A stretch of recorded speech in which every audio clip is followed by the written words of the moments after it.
Exactly 50 years ago, sitting in a little room as a sophomore at Harvard and saying, that's what I want to be, Ned Phelps.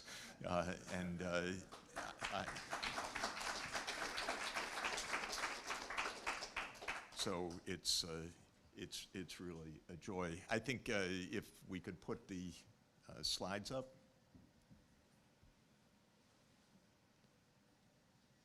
Slides up? Yeah, there we go. I want to talk about the big picture, which Ned always bids us to do, and that means the world, and why I believe that we're at a time of a fundamental change of politics. And by politics, I mean all dimensions of collective action. In economics, of course, politics is essentially about meeting public goods. Public goods change over time because of changes in the human condition, in technology, in scale, in the nature of the challenges.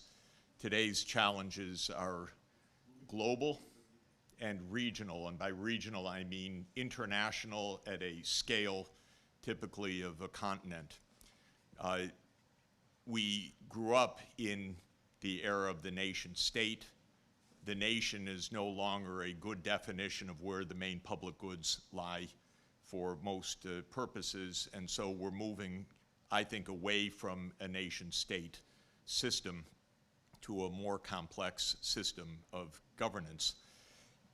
But it's not easy because every institution, such as the UN at the global level, or the EU at the regional level, or ASEAN, is basically still driven by the nation state. That's where the power, the taxation, and the armies are.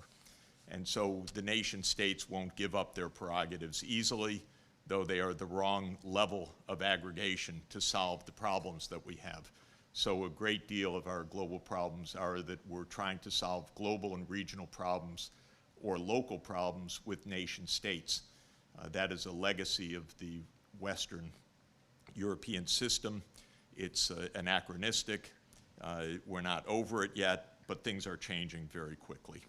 So what are some key characteristics of the current era? First, the most important fundamental characteristic is an economic convergence between the North Atlantic region, which led the world economy for the last 250 years, and the rest of the world. Not all of the rest of the world, to be sure, but even the lagging parts of the world, most notably Africa, I believe will have a very rapid catching up in the next decades. So I think convergence is the dominant feature of the world economic scene. This is creating multipolar geopolitics. They'll be nice when you go to Washington, just whisper that, don't say it loudly. Washington still believes that it's a unipolar world. It is delusional. It's creating wars and conflict, but we are in a multipolar world, whether Washington likes it or not.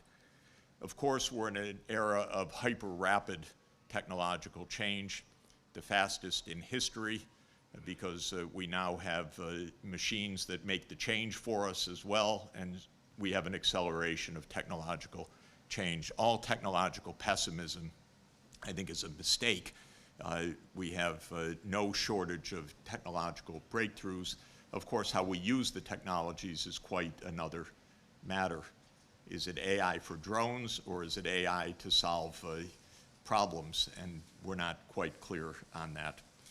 We have, of course, profound environmental crises that are deep, real, intensifying, and at an urgent stage. We're already in the acute phase of human-induced climate change, destruction of biodiversity, massive pollution, which claims many millions of lives per year, and already in the acute phase. These are all public human-induced climate change, destruction of biodiversity, massive pollution, which we hear wisdom someplace. Thank you. These all require public goods of a new kind at a global, regional, biome, ecosystem scale. And of course, we're grappling with creating that, and we're not succeeding now 50 years after the first conference on environment and economy in Stockholm. We have rapid demographic change, not all bad. The world population is going to stabilize and start to decline in the 21st century. That's a good thing. We're completing the demographic transition, an aging economy, an urban world economy, a significant rise of Africa's share in the world economy to perhaps 1/4 or even 1/3 of the world population by later in this century. And we now, as I'm emphasizing, have public goods at regional, by that I mean transnational, and global scale to an extent that is unprecedented. And that requires a different kind of governance. So we have outgrown the nation state. We need political subsidiarity. Subsidiarity is the concept that we don't have competing polities at different levels. We have a kind of concentric circle of politics where global problems get solved globally, regional problems get addressed regionally, national problems get addressed nationally, local problems get addressed locally, with the basic dictum, go as local as possible, consistent with the problem. And I think that this is the right idea about public goods. US hegemony is a chimera, very dangerous right now because everybody knows it except the United States. And so the US is actually provoking a lot of war and tension and conflict right now as it struggles to come to grips with its limited power. And fourth, we're going to need an ethical basis for the global and regional public goods, because all of economic life depends on an ethical formation, shared precepts, implicit or explicit, and this now has to happen at a global level, and I'll give a few thoughts to that very quickly. I wrote a bit about this in a book in 2020 called The Ages of Globalization, and my main theme was that to understand global scale change, we need to understand the interplay of physical geography, technological change, and institutional change. And all three are paramount in our own age.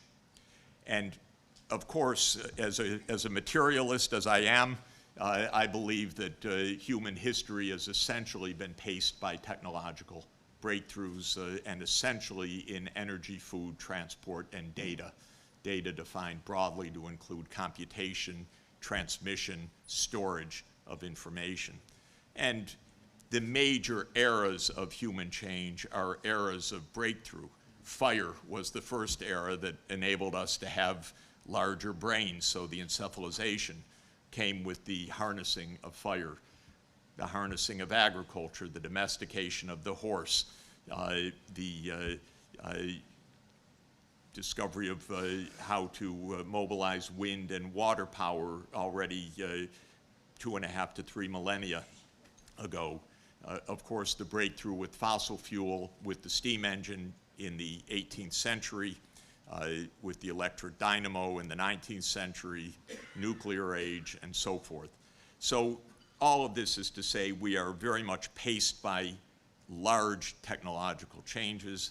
The dominant technological changes of our day came out of the wonderful imagination of Alan Turing and John von Neumann and the architects of the digital world with the transistors and integrated circuits, and this is a deep transformation that is propelling us today. So in good classical Enlightenment form, I approach this as a stadial theory of change, meaning you make stages.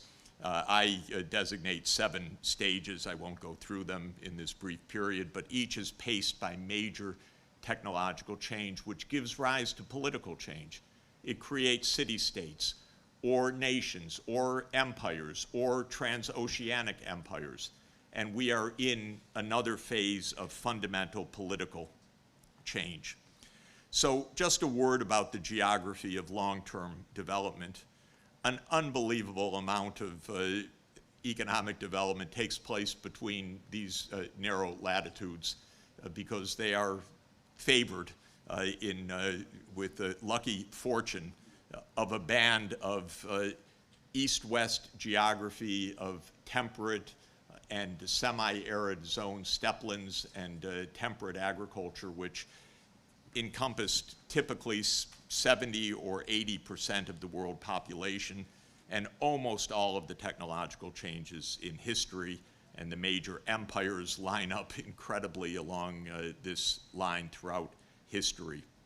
So in most of human history, Asia was, from as far back as we know it, the most populated part of the world, 65 to 70% of world population. China and India have been giants in population for 2 millennia at least. And for most of that time, per capita income didn't vary so much as we know, and I'm using Angus Madison's famous estimates here. It meant that the shares of output more or less tracked the shares of population, with the modest variation for different periods, like the Song Dynasty being a particularly prosperous period in China, for example. But aside from the ups and downs, Asia was the center of gravity of the world system. Then, of course, this began to change very gradually after the beginning of the 16th century, in the so-called Age of Discovery or Age of Conquest, and it really took off after the end of the 18th century because of the steam engine, fundamentally, the era of industrialization. And since that came to England first, England used that to conquer much of the world. Just to say, as everybody knows, it is the great accident of history that Europe became the first to industrialize and to conquer Asia, because it was absolutely far more likely, I'd say something like 10 to 1 in favor of China in the 15th century, that it would go the other way. China was very close to discovering the sea routes to Europe and even possibly to the Americas across the northern Pacific. But in 1434, the single worst economic policy mistake in human history was made when the mandarins at the Ming court scrapped the Chinese fleet and just ended what was the mega age of discovery and oceanic transport of the giant fleets of Admiral Zheng He. Absolutely no deep reason for it. It was a catastrophic mistake. The next time the sea routes were opened between Europe and Asia was Europeans going to conquer Asia, not Asians going to explore and trade with Europe. So Columbus and Vasco da Gama. And my favorite lines from The Wealth of Nations, which is a remarkably wonderful and humane book, as well as a brilliant treatise. But my favorite part is this. Adam Smith says, "The discovery of America and that of a passage to the East Indies by the Cape of Good Hope," that's 1498 and 1492, "are the two greatest and most important events recorded in the history of mankind." Big statement. Not bad. Connecting the whole world by these two oceanic voyages. Their consequences have already been very great, but in the short period of between 2 and 3 centuries, because Smith is writing in 1776, which has elapsed since these discoveries were made, it is impossible that the whole extent of their consequences can have been seen. And then what's wonderful about Smith in the Scottish Enlightenment is he points out that while this was generally a beneficial fact to unite the world, it was disastrous for the native inhabitants of the East and West Indies, he says, because he says that they were relatively weak at the time. He didn't understand that they also brought pathogens of the old world to the Americas that wiped out the population. So Smith could not have understood that, but he did understand conquest. And he said something incredibly humane at the end, which I think marks him as one of the great thinkers of modern times. He said, "Hereafter, perhaps, the natives of those countries may grow stronger, or those of Europe may grow weaker, and the inhabitants of all the different quarters of the world may arrive at that equality of courage and force, which by inspiring mutual fear can alone overawe the injustice of independent nations into some sort of respect for the rights of one another. but nothing seems more likely to establish this equality of force than that mutual communication of knowledge and of all sorts of improvements which an extensive commerce from all countries to all countries naturally, or rather necessarily, carries along with it.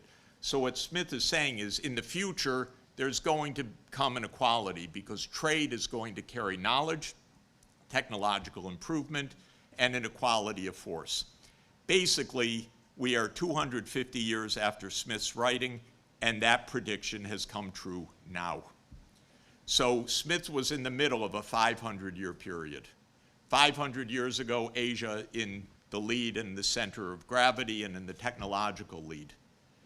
Europe becomes the agent of change.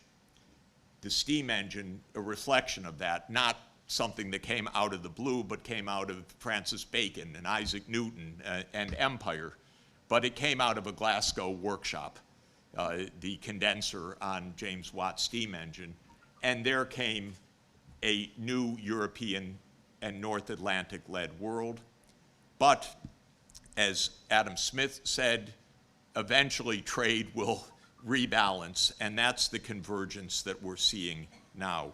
So Watt's steam engine, historians are right to say that what was so fundamental about the steam engine is that it broke the organic barrier of the traditional economy, because basically almost all energy of the primary energy of the pre-James Watt economy was organic. What you could feed to human beings for their labor and what you could feed to the animals for animal traction, plus a little bit of wind and a little bit of water. But basically an organic economy, and we moved to a fossil fuel economy, and that let loose the ability to do work of an unimaginable scale. So everything changed with the fossil fuel breakthrough in the last 2.5 centuries. And of course, Europe got there first, and Britain got there first of the first. And in the geopolitics, we ended up with the British world. This is a map of a wonderful book, The Countries Never Invaded by Britain. Those are the ones in white. Britain went out and just beat the shit out of everybody. And really nasty, by the way. Nasty. In 1839, showed up in China and saying, you have to import our opium. No, we don't want your opium. You don't want our opium? We'll beat the hell out of you. That was the first Opium War. It was followed by the second Opium War. No scruples at all. Sorry to say. So that's power. That's the power of one-sided industrialization. And it conquered much of the world. Long story, and I won't go into it, but the baton was passed to the younger Anglo-American kid brother in 1945, the great Anglo-Saxon handoff, and the US became the next empire. And the idea was that we would dot the world with 800 military bases around the world, and Henry Luce made the sweetest love song to American leaders, telling them this is the American century. That is always captivating. It was captivating to Genghis Khan, it was captivating to Lord Palmerston, and it has been captivating to American leaders since then also, to believe this is your century in the world. It's over, but we still have 800 military bases around the world. I believe the Ukraine war is likely to be America's Teutoburg Forest defeat. Teutoburg Forest was the loss by Augustus Octavian in AD 9, when the Roman Empire tried to cross the Rhine to the east to take over Germania and was defeated. It didn't end the Roman Empire. It just told them, this is a limit, and you're not going beyond that limit. And the United States is going to learn a limit that NATO doesn't just expand at US will. There are limits to that, and that's the painful process that we're in right now. But it's a secret. Don't tell anyone outside. You're likely to be canceled if you do. So the world changed fundamentally after the Second World War. the United States aspired to be the world leader, but something else happened to bring Adam Smith's forecast to reality, and that was the end of the imperial age. If there is one dimension of imperialism that I think needs to be understood, it is that imperial powers do not educate the natives. And if there's one dimension of economic development that needs to be understood, it is that education is the absolute central feature of development. Because without education, nothing else can happen. And so the European imperial powers left the world illiterate, left their colonies basically illiterate. At the end of the colonial rule, the first thing that happened was mass education. We're still not there yet, but this is the most fundamental breakthrough that happened after World War II, the end of the colonial imperial era, and the United States does its empire in a different way through regime change operations, so it's not exactly the same as the occupation imperialism. But what countries got with their sovereignty was the ability to educate their people. And this has led to economic convergence. Just to show you the gaps, the peak of North Atlantic power was 1950 compared to the rest of the world. 56% of the literate world in 1950, roughly by my calculation, was in the North Atlantic region, meaning Western Europe, the United States, and Canada. Now it's 13% of the literate world. 60% of world output was in the North Atlantic region. Now it's 33% at purchasing power prices. 53% of all urban residents were in the North Atlantic world in 1950. Now it's 14%. The world's converged. Urban, literate, technologies have spread. Adam Smith was right that trade was actually the fundamental carrier of this. It was when China opened up that the acceleration of technological change came so fast to China. It was Japan that invented this process of rapid infusion of technology in the Meiji Restoration in 1868, and then again after World War II in its rebuilding. So we now see that Asia and the North Atlantic regions have crossed paths, again, using Madison's data updated by IMF data. The North Atlantic was the dominant power until this gap started to close in 1950. And by around 2010, Asia is now larger than the North Atlantic region. This is the real change of the world. We know that the BRICS, even before the recent expansion to 6 more countries, were already larger than the G7. That's a transformed world. And China, of course, overtook the US in GDP measured at purchasing power parity around 2014. But China is still much poorer per capita, maybe a third, but with more than 4 times the population. So this is the reason that China is a larger economy. So I want to argue very briefly that we're in a new age which I call the age of sustainable development. We're there in part because the scale of economic activity and a population 10 times the size of when Thomas Robert Malthus wrote The Principles of Population in 1798, which was then about 900 million people, and today 8 billion people, now has put so much pressure on the physical environment that we are in urgent need of global public response to climate, biodiversity destruction, loss of ecosystem functions, and so forth. And the world adopted goals addressed to this. It's fitfully trying to achieve them. Today at the UN, this very day, is the midpoint review of the Sustainable Development Goals. They're way off track, nice objectives not being achieved, mainly because the United States and other rich countries don't care at all about it. And so the world governance is not organized to achieve these goals at this point. But these goals are the real global goals and needs.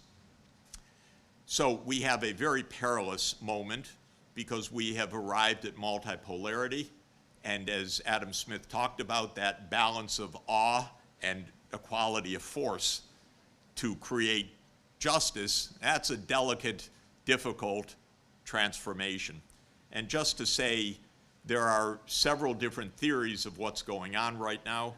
Robert Kagan, whom you may know as our chief neocon ideologue and the husband of our acting Deputy Secretary of State Victoria Nuland, believes that American hegemony must rule and will continue to rule. Otherwise, the jungle will grow back, as he says. Wow. Henry Kissinger says that we need a balance of power theory. Balance of power is okay, except it becomes imbalanced, and it's extremely difficult to manage. And when Bismarck was thrown out by Kaiser Wilhelm II, it was the end of Europe's balance of power, and World War I came in response when Bismarck's genius at balancing was lost. John Mearsheimer says we are inevitably in tragedy. That's just the nature of great power politics. Mearsheimer is extremely intelligent, predictive, an extremely nice person, but tragic to read, because he says that conflict is inevitable. I don't buy it. Now, another theory that I read 50 years ago of a wonderful professor of mine also, Charles Kindleberger, said we need a hegemon. So if it's not the US or Britain, it's got to be someone else like China. I don't buy that either, but this is a brilliant book. Boy, it led to a lot of late night discussions over the next 50 years. Graham Allison says, as with Sparta and Athens, we're prone for war, not inevitable, but the war trigger is very high because of the rise of China.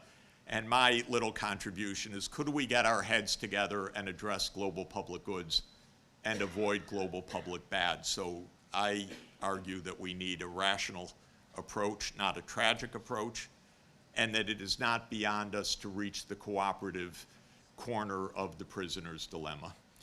In other words, we can understand the game, we can understand the risks of defection, but we can understand the benefits of cooperation, and so we should be able to reach that cooperative outcome.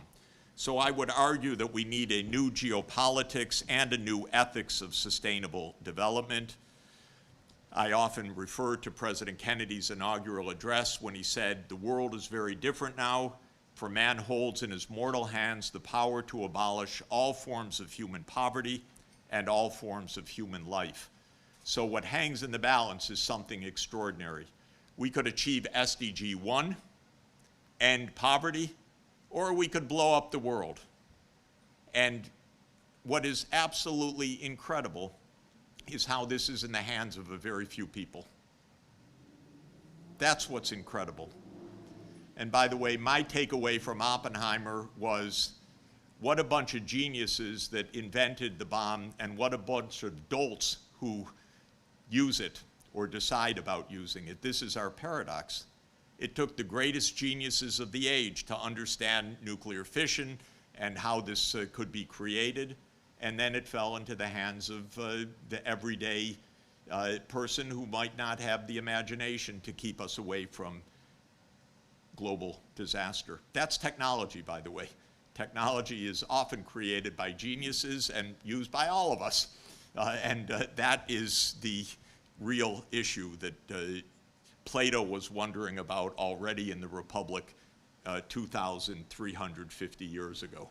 How do you make the rulers know what to do? He said you have to raise them from birth for that purpose. So there are crucial public goods at regional and global scale. This is something new. Regional scale, like the European Union or ASEAN or African Union, this is something new, how important this scale is.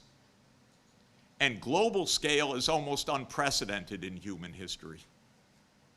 We had global trade, we had interconnectedness, but global public goods, not so much. Now we are with the center of global public goods, but institutions in the hands of nation states. Why? Weird. So I believe we need new kinds of global governance and ethics, and I think the Universal Declaration of Human Rights is a good place to start. We're in the 75th anniversary this year, and I believe that we can even find a common wisdom, which I call the ABCs of ancient wisdom: Aristotle, Buddha, and Confucius. They all, by the way, were virtue ethicists. They basically said, cultivate your soul as decent people. It said it in somewhat different ways, but they said it's virtue that gives us the capacity to reach the cooperative solution, whether it's civic virtue, friendship virtue, or the other virtues of sociality. And Aristotle said it's possible because we are zoon politikon. We are political animals. We can be sociable. And so I think finding this commonality of East and West is crucial now, because there actually is a strong commonality of the underlying cultures.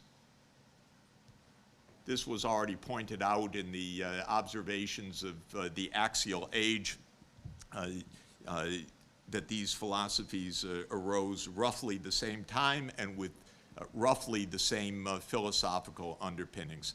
And I'll just end with President Kennedy's remarks 60 years ago. We're at the 60th anniversary of Kennedy's remarkable initiative to make peace at the height of the Cold War and to negotiate the Partial Nuclear Test Ban Treaty, which was ratified just these days 60 years ago. Kennedy may well have been killed for it because rogue elements of the US government hated him for his peace initiatives, and I believe that this is probably what did him in.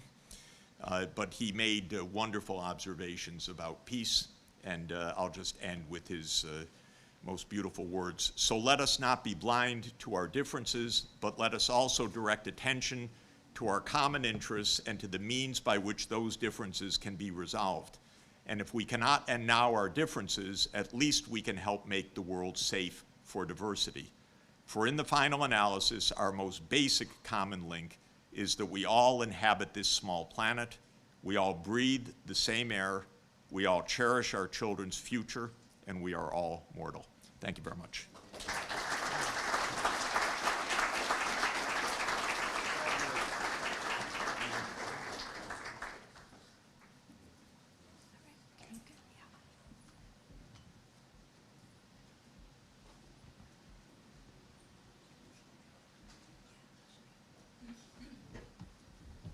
Do I see what comes ahead? That's it. Yeah, you Do can I go see to- what comes ahead? You want to see it in.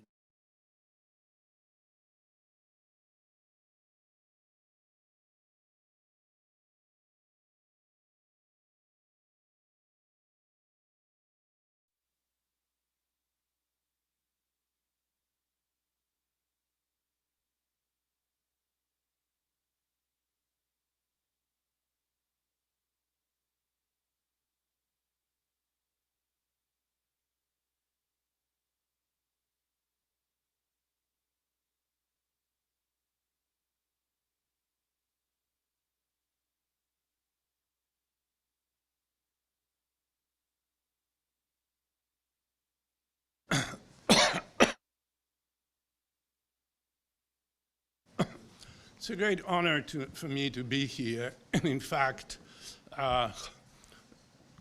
among so many wonderful friends. I met Jeff Sachs many years ago in Eastern Europe, and we met rather strongly disagreeing about how to privatize the world or whatever. We still disagree about a lot of things, but disagreements are really a pleasure of life, especially when they involve such friends as Jeff Sachs. Okay, so to paraphrase a minor 19th century economist, a specter is haunting the United States, the specter of inequality. the reality is, of course, very complicated. But as always, we hear a simple picture. And the picture in this part of the world, or maybe in this part of the country that we hear, is that we have an unprecedented growth of the last 40 years of inequality. Huge fortunes are, the fortunes are ever greater, unprecedented also in history, and concentrated in very few hands, about 1/10 of 1%, and so on. We also are told that the income and wealth of the middle and working classes has been stagnant or diminishing. I will mention some things about that, but that's part of the picture that we hear. The cause of all this, we hear, is the unbridled development of neoliberal capitalism and its capture of the state. So we have state-supported growth of corporate behemoths. We have essentially predatory, huge new institutions which derive monopolistic rents, both from their unfair control of the market and from their control of the state. This also, there's another bête noire here, globalization, which means that we offshored most of our high-paying jobs, industrial jobs, and weakened the power of labor and essentially destroyed the unions. Moreover, we are told inheritance is,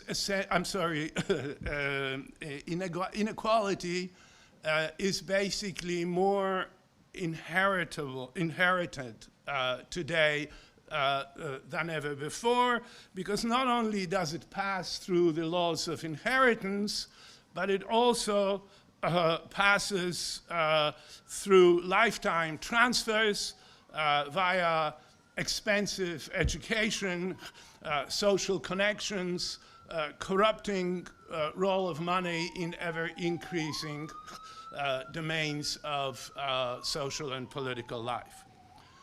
Socialism suddenly, in fact, reappeared as a word in American political discourse, which I think is very significant. We haven't heard, since McCarthy at least, we haven't really heard the word socialism in American politics. And we hear calls for a deep economic and social restructuring, radical redistribution, and something that I don't want to explain now, but I just mentioned, I'll talk a little bit about some kind of democratization of our economic life, not just political life. Okay, so what are we to think about it, really? Okay? I think the rise of inequality between those at the top and the rest of the society in the economically advanced countries in the world, especially as compared to what was happening after World War II, is an indisputed fact. I mean, we can't deny that that's going on, okay? But the causes and consequences, as always, is not as simple. And what's more important, its moral significance, and I agree with Jeff that morality is a huge part of both politics and economics. And moral and institutional significance of this is much more complex than is usually presented. And unless we understand something more about it, I think fighting inequality can degenerate into something actually quite harmful. So first, I want to put this growth and inequality in a little bit of a perspective of a few other developments that have been taking place alongside the growth of inequality in the last 40 years. First of all, there has been a very serious lessening of inequality domestically in terms of improved position of disfavored minorities, women, I mean, women are not a minority, but we refer to them as such. Women, disfavored groups, let's say, women, ethnic minorities. I don't want to say that we are anywhere near where we should be, but there's no question that there has been a big progress. And this may not have been completely unrelated to some of the inequality. For example, the weakening of the unions. The unions were a great defender of white male workers' aristocracy. And the opening of the workplace to minorities and women, I think, is not entirely unrelated. Though, of course, the demise of the union is not anything enough to explain what was going on.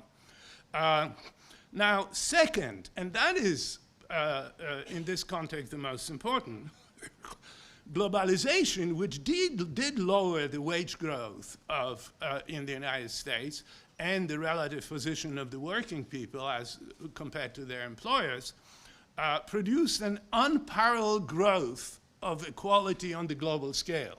This is a little bit of an alternative view to the one that Jeff had just presented about the most recent development and the meaning of globalization. But there is indeed, as I say, unprecedented since the 18th century. Unprecedented growth of human equality, and millions, perhaps billions of people have been brought out of hunger, extreme poverty, complete destitution, and this is not unconnected to the disappearance of extremely high wages in a protectionist American workplace.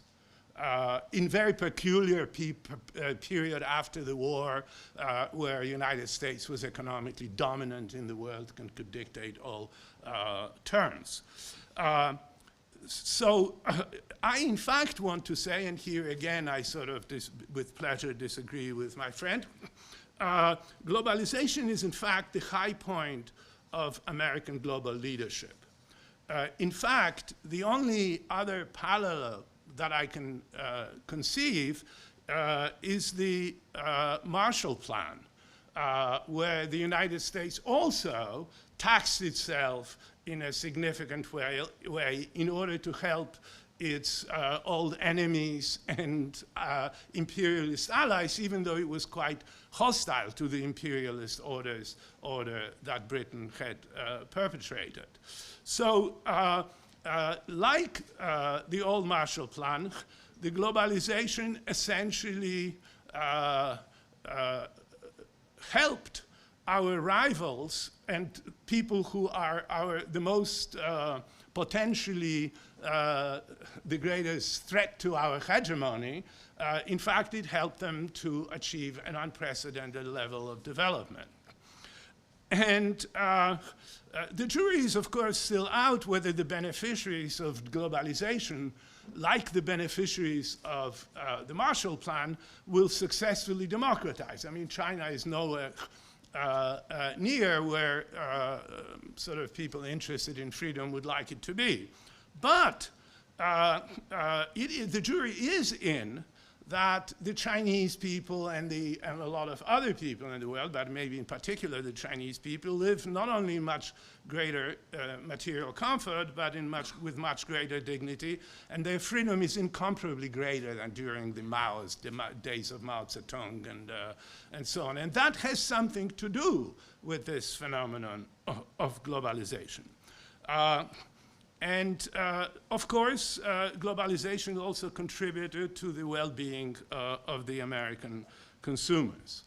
And inequality in the US did increase as a result, but let's not fool ourselves. The American workers are still in a very privileged position. They live in the richest country in the world, and their incomes have grown, not diminished, over the last 40 years. In fact, since 1980, wages have grown about 17%. Now, that's not maybe what we expected them to grow, and people, there is a certain malaise in the air. People are a little worried about whether they are children, whether they will live as well as their parents, and whether parents are worried whether their children are going to make it. But I think American working classes are not doing that bad. So what I want to say is that globalization is actually only one of the causes of recent increase in domestic inequality. The other, more fundamental cause is the radical structure in the economic order, a radical change in the structure of economic order. And I'm talking also about the technological revolution that transformed the frontier of economic development. A single computer does what hundreds of clerical jobs people used to do. Digitalization completely revolutionized finance, insurance, all kinds of other things, education, cultural products, movies, books are produced and delivered in ways that have been unimaginable 50 years ago. And in a few years, probably the car is going to look in ways that would be completely unimaginable to somebody who went to deep sleep just a few years ago. Okay, so there is this huge technique. Now, how does this impact the problem of inequality? Now, the new technology did not weaken the working people by eliminating the overall number of jobs. Though perhaps AI may do something like that, and sort of Luddite theory in the future may be a little, looks now that it's maybe a little less implausible. But so far, it is not the case. More people are working today in the United States than ever before. Unemployment is at a low point in post-war history. So it's not automation and elimination of jobs that impoverished the American people, the working people in America. The relevant consequence of the new technology is that fewer and fewer people create greater and greater part of the national wealth. Okay? And this is very important. All these new people whom people want to style as robber barons, the Steve Jobs, the Bill Gates, Jeff Bezos, Elon Musk, whatever, as well as a whole army of technologically savvy entrepreneurs, did not make their fortunes by getting state monopolies, even though they're often accused of that. They are not underpaying the people who work for them, and they didn't steal from anybody. In fact, most of their goods are delivered to actual consumers for free. Not most, but many. Okay. These people actually started with no or very little human capital, and within an incredibly short period of time created the most dynamic part of the world's richest economy. So something new is going on here. And what is new is that while technological progress was always decisive on the frontiers of economic development, previously this progress considered largely in making relatively unskilled industrial labor more productive. And suddenly what happened in the 21st century is that innovations can often result in very valuable products being brought to consumer in next to no time with very little need for unskilled labor along the way. And so what changed is not the need for labor in producing industrial goods and traditional services that are still consumed by most of the population. Those jobs have been in part moved outside of the United States, but of course not entirely. What changed is that the frontiers have moved beyond the employment of any but the most highly sophisticated and often unique form of human labor. And it is here that the new wealth is produced and the rates of return are enormous. That's where these fortunes come from, and where that's one of the important causes of the new inequality. Now, I want to say that this one rarely observed effect of this is the change in the role of education. You see, mass education has long been seen as the main hope of improving the skills and life standard of the people, and thus as a driver of social mobility and decreasing inequality.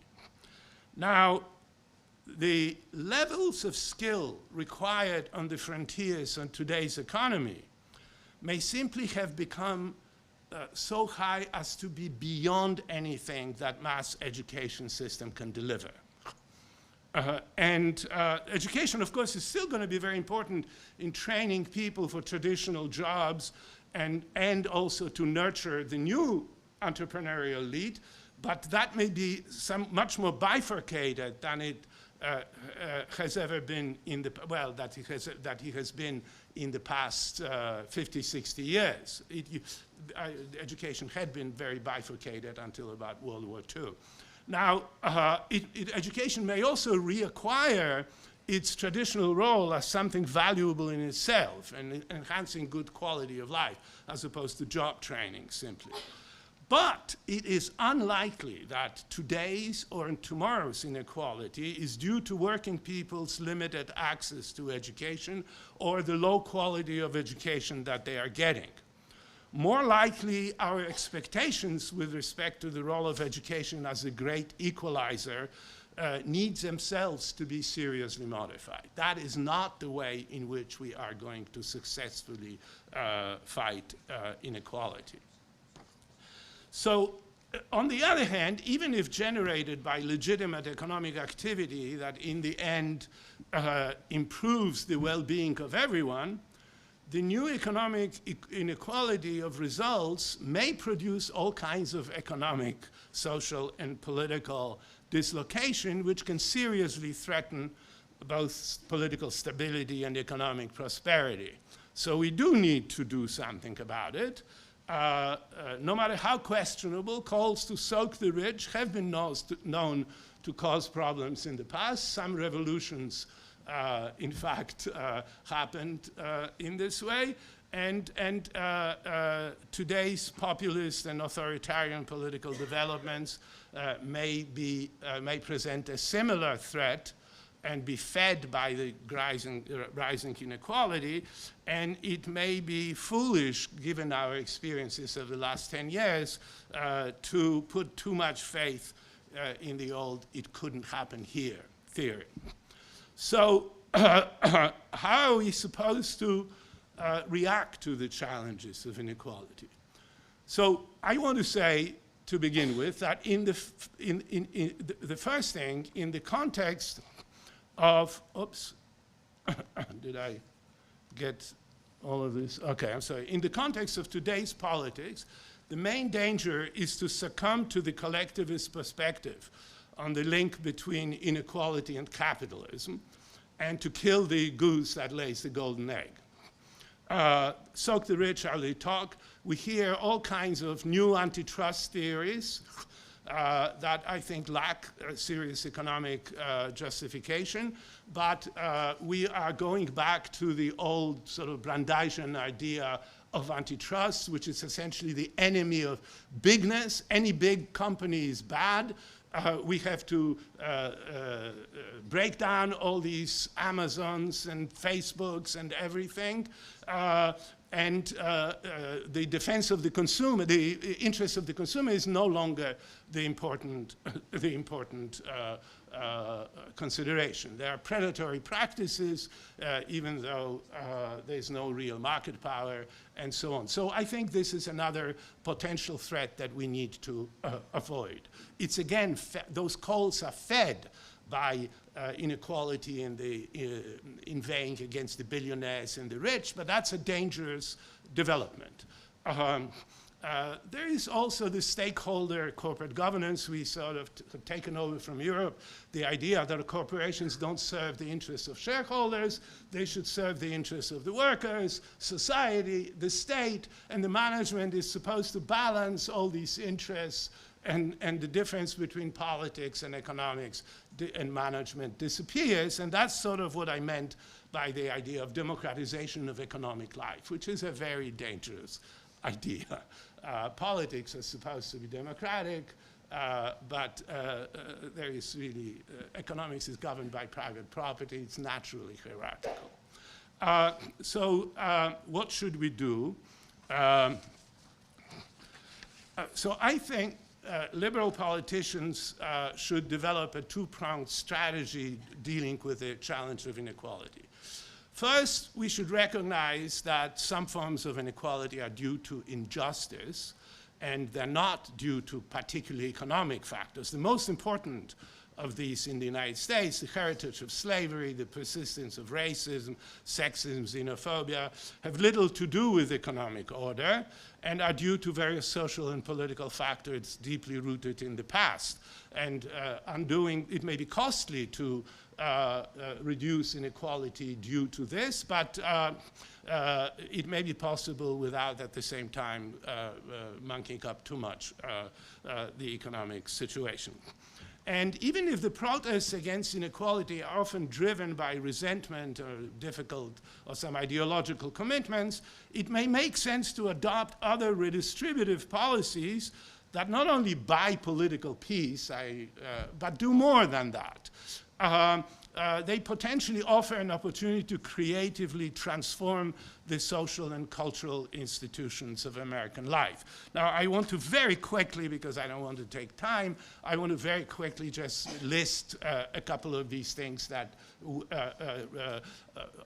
look to me like redistributive policies that would do good and not do, at least do this kind of harm that I'm talking about. I mean, basically, this creative transformation of social cultural institution is redefining the relation between work and leisure, giving new meaning to the concept of citizenship, and providing people with some material stake in the maintenance of the economic and political order. So the first policy that I think we should more seriously consider that we are doing, there are some interesting conversations. We should pay the descendants of American slaves the present value of labor that was forcibly taken away from them. This is, first of all, you know, the injustice of slavery and its lingering effects are indisputable, so it's very difficult to contest. It also, the restitution resonates well with the basic values of American liberal capitalist order. It protects property rights. It restitutes stolen wages, essentially. It is in line with inheritance laws, and prescription, you know, people say, oh, this was 150 years ago, it's too damn. Prescription, legally, there is no claim, it's true, it's too long. But, you know, I don't think it's a real obstacle. Nobody seriously objects to the fact that 75 years after the Holocaust, we support restitution of stolen Jewish property stolen by the Nazis, even though it is also past prescription period, and is often restituted to people who weren't even born at the time that the owners were killed. So it seems to me that it should be much easier to legitimize, and it's a policy that has it's costly, but it has no lasting negative economic effects. I'm going to mention a couple of other ones. Of course, every society believes in providing some minimum material resources to protect dignity and provide an opportunity to flourish. But of course, it's very difficult to decide what this minimum means. And some people say, you know, that it really makes people lazy or whatever, and other people will never be satisfied with anything short of total economic equality. So designing these policies of providing some kind of basis for everybody, a material basis in a good society, is a complicated matter. But there are some actually attractive options that, again, don't have those negative many of those negative economic effects. Ned Phelps, of course, long advocated subsidies for lower segment of market wages. This isn't an easy thing to do, but he did argue that actually it can be done without having serious distortions of incentives, and in fact is in the spirit of the capitalist system, because it will make work more creative again. There is another, many people, maybe let me take it back for a second. Many people advocate some form of minimum income.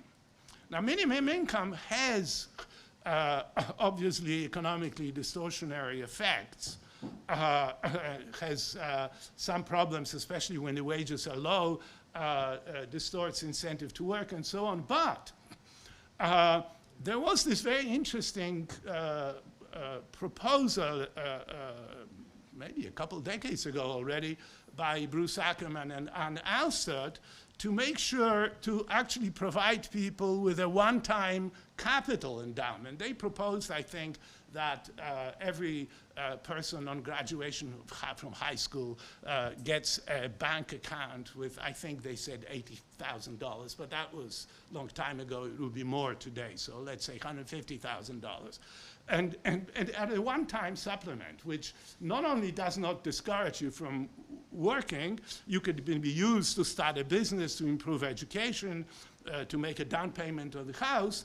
It gives people a greater sense of security, but it also gives them a stake in the maintenance of and success of the prosperity of the economic and political orders. People they become stakeholders. That's why Ackerman and Alstott called it the stakeholder society.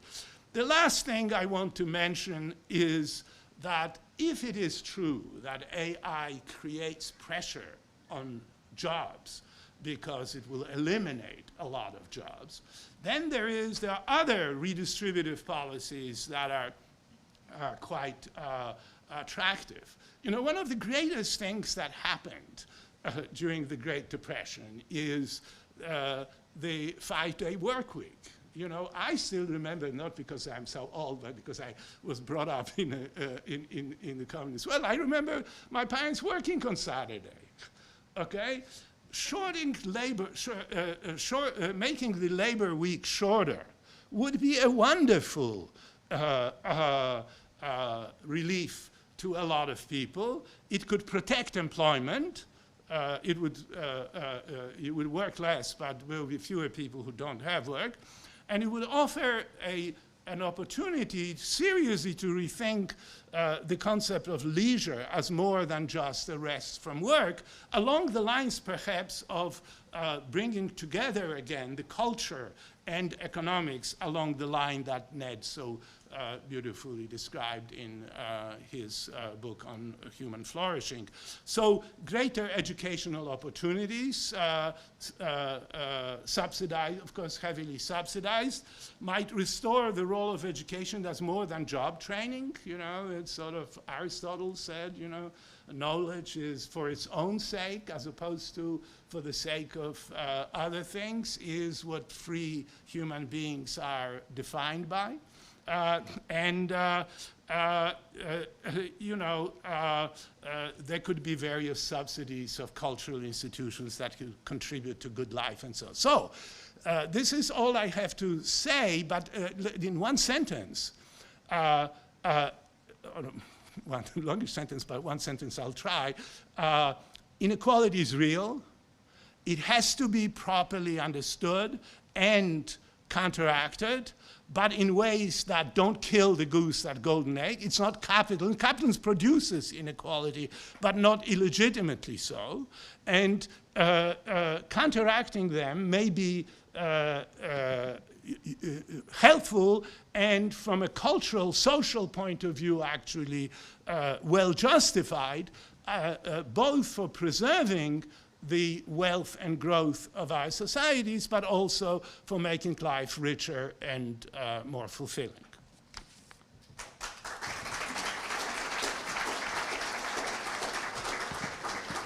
I don't know how to exit from it.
This just says it doesn't have internet. This is crazy. Like, he's not even going to be able to speak. What the hell?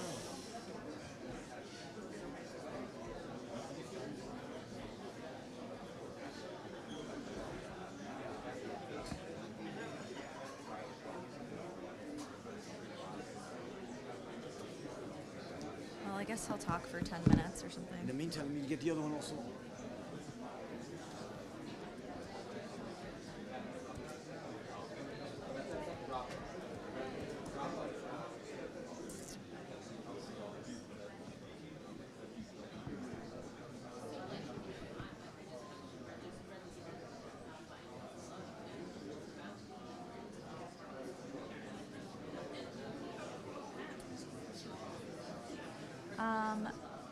I don't see him right now. I'm sorry. I have to deal with this.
Hi, everyone. I just want to say that we are still dealing with Zoom issues, but we'll be back on as soon as possible. So we're not properly taking a break yet.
Okay.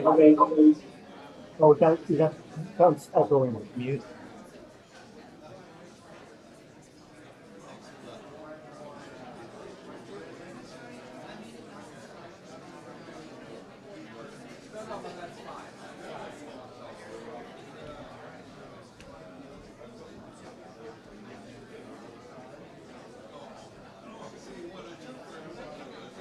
Check, check. Can you hear us now?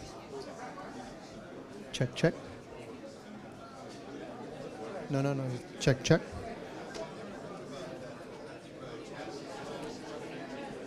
Check, 1, 2. 1, 2, check.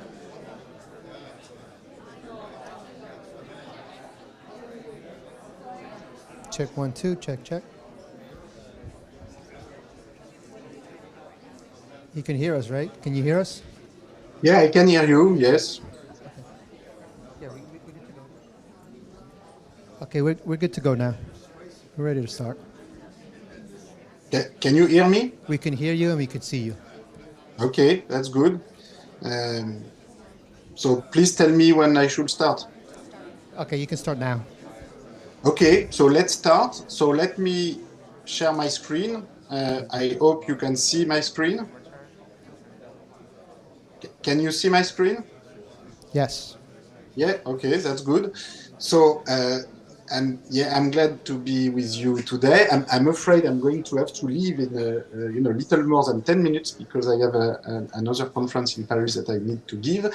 But let me try to be very quick. So the title of this talk is From Social Democracy to Democratic Socialism, Lessons from a Brief History of Equality. So basically, most of what I'm going to say today comes from this book, A Brief History of Equality, which I strongly recommend to your attention if you've not read it yet. This is a much shorter book than my previous books, Capital in the 21st Century and Capital and Ideology, which were 1,000 page long. This one is 200 page long, so this can be read in a few hours or a few days, and I think actually it's a better book and a clearer book than the previous one. So don't hesitate to have a look.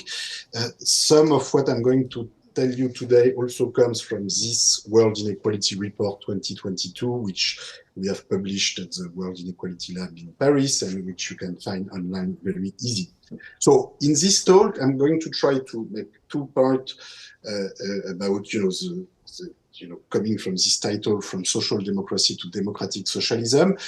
First part is going to be about the very successful rise of one might want to call social democratic capitalism, in particular through the rise of the welfare state and progressive income taxation in the West during the 20th century. And the second part is going to be about what comes next and what kind of transition from social democracy to what I call participatory socialism or democratic socialism. And I will argue that the next step is to go much further in terms of permanent circulation of power, property, and opportunities, in particular via progressive wealth taxation and redistribution, more workers' rights, and educational fairness. And the kind of perspective I am proposing here is really a perspective for the long run. So I'm not saying this is going to happen next week or next year or next decade, but I think the transformation of capitalism that we've seen, say, between the sort of colonial, patriarchal, authoritarian, very unequal kind of capitalism that we had in 1910 to the kind of social democratic capitalism that we've had, say, since the 1980s, is already an enormous transformation, and the kind of transformation I imagine for the future, and maybe by 2050 or maybe by 2080, in the long run, it's a similar kind of transformation. If you don't like the term democratic socialism and you prefer to talk about social democracy for the 21st century, I have absolutely no problem with this, as long as we agree about the content. So let me start with some basic evidence about this movement toward more equality that we've seen in the past, which I think has been very successful. So here I give you an example from France, where we have particularly good historical data on inequality, starting with the French Revolution, but we have similar data to some extent for Sweden, for Britain, for a number of European countries, and to a lesser extent, we've also seen this movement toward more income equality in the United States. So here you can see, the distribution of income that is broken down into three simple groups, and you can see that there's a strong long-run evolution toward more equality of income. Now, in terms of equality of wealth, which is the same, the next figure, you can see that, there's also a movement toward more equality, in the sense in particular that the share of total wealth going to the top 10% has declined in the long run, to the benefit of what I call here the patrimonial middle class, which is a sort of middle 40% group that is in between the top 10 and the bottom 50. So there has been more equality of wealth also in the long run. And I think this has been also a source of increased economic prosperity, because this has allowed the middle class to invest more in homes, in firms, and to create more opportunity and more upward mobility. But this movement toward more wealth equality has been more limited than the movement toward more income equality, and in particular, you can see that the bottom 50% has never been very high. And again, that's for France, but it's very representative of what we see in a number of other Western European countries, and to some extent in the US. Although in the US, since the 1980s, the rebound of inequality has been stronger than in Europe. But we still have a level of wealth concentration that is less today than what it was a century ago in the US. In particular, the middle class today has a bigger share of wealth, although it has been declining in the US since the 1980s, which is probably not so good. But so to summarize, in the long run, there's a movement toward more equality, both in terms of income and in terms of wealth. But in terms of wealth, it is really a more limited movement, and we still have quite extreme level of wealth concentration. This is true, so here, throughout Europe. So you can see that until World War I, we have pretty extreme concentration of wealth throughout Europe, and at the time it was more concentrated in Europe than in the US. You can see here France, Britain, Sweden, which was incredibly unequal at the time, with a very unequal political system until World War I. Throughout the 20th century, you can see that here I compare Europe 1913, Europe 2020, that we have moved toward more equal distribution of wealth, but we still have hyper-concentrated wealth distribution. The United States today is a little bit in between Europe today and Europe in 1913. It's still more equal than a century ago, but it's extremely concentrated. In particular, the bottom 50% owns very little. I should say, we get this same kind of picture if we look at within age group distribution. So it's not just an age effect, it's also true within the young, within the old. So this is a much, very structural feature of wealth concentration. We see this throughout the world. So here you have, this comes from the World Inequality Report 2022. So you can see, in Europe, it's a bit more equal, in the sense that the top 10% owns only 58% of total wealth, and the bottom 50% owns about 4% or something like this. But it's still very concentrated. So in Latin America, it's only 1% for the bottom 50% and 77% for the top 10. So that's even more unequal. But by and large, it's very concentrated pretty much everywhere. So is this something that can be improved in the future? Well, before getting to this question, let me come back through time and how we have collectively made progress in terms of more equality in income and to a lesser extent in wealth in the past. I think one of the most the most important factors is what I call here the rise of the social state, particularly in Europe. It's you have the same evolution, but in a smaller way, with a smaller welfare state in the United States or in Japan. So you can see, before World War I, total tax revenue were less than 10% of national income, and it was mostly basically law and order, army, police, etc. But very little social spending, very little educational investment. So the education is, and together with health and other human capital investment, is a typical example of a social spending which, in the long run, has brought more equality together with more prosperity. So if you take education, until World War I, total educational spending in all European countries is less than 0.5% of national income, with very elitist educational system at the time. The US has actually an important educational advance at the time. It's about 1% of national income in educational spending, which is still quite small, but twice as big as in Europe. And until the middle of the 20th century, there's a strong US educational advance, which is probably the main explanation for the productivity gap between the US and Europe and the rest of the world for most of the 20th century.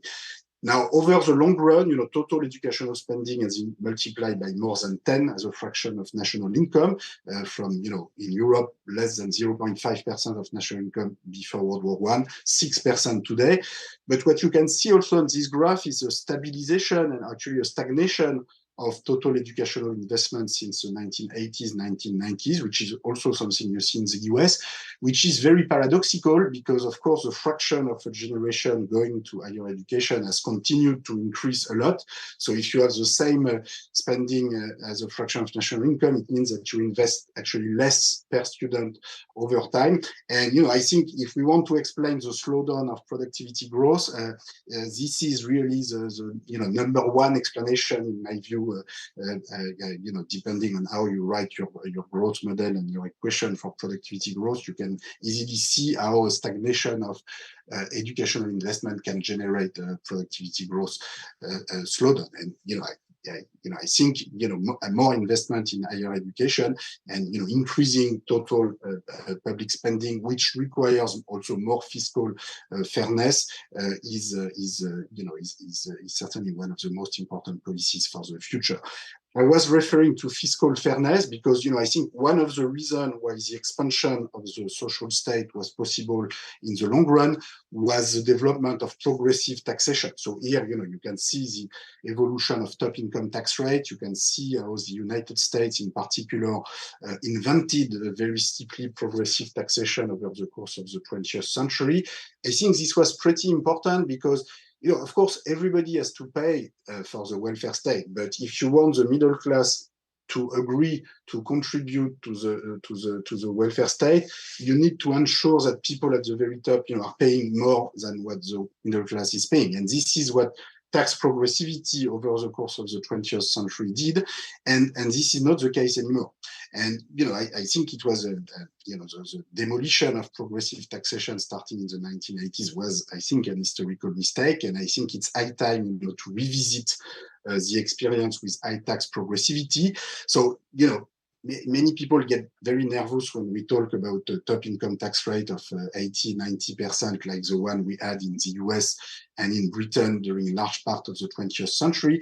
I think, in particular, in the case of the US, it was a big success. If you look at the evolution of productivity growth, so here on the left axis you have annual growth rate of per capita national income in the US, and on the right in red you have the top income tax rate.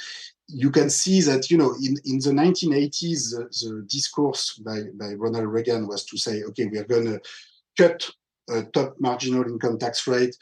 Maybe inequality is going to increase, but growth is going to be so much higher. There's going to be so much innovation. Then the wages of average Americans are going to grow like you've never seen. And we are going to see maybe more inequality, but with a bigger pie, everybody is going to benefit from this. Now, the problem is that what we've seen is actually a division by two of the growth rate. Now, I'm not saying the division by two of the growth rate is due to the division by two of the top marginal income tax rate. I think the explanation, as I was saying before, is more the stagnation of educational investment. But at the very least, what we should all agree from this is that dividing by two the top marginal income tax rate in itself is not really bringing more innovation, more productivity growth. And in fact, the basic explanation, and my reading of the enormous body of historical evidence on inequalities that we've been putting together at the World Inequality Lab, is that you certainly don't want complete equality. Maybe for incentive reason you want an income scale of 1 to 5, 1 to 10. You can. Some people will say 1 to 20. I think 1 to 5 or 1 to 10 is actually sufficient. But in any case, 1 to 100, 1 to 200. I think the evidence, historical evidence, is that this doesn't bring anything substantial in terms of productivity growth, and that there's this very high tax progressivity was actually quite a good idea. So now, what about the future? Well, if we want to keep moving in the direction of equality, I will argue that in terms of wealth concentration, we need something like a redistribution of inheritance. So here I just give an example where you would finance through a progressive tax on wealth and inheritance, a minimum inheritance equal to 60% of average wealth, which would be about 120,000 euros for an average wealth of 200,000 euros in France today, but you can do the computation for other countries.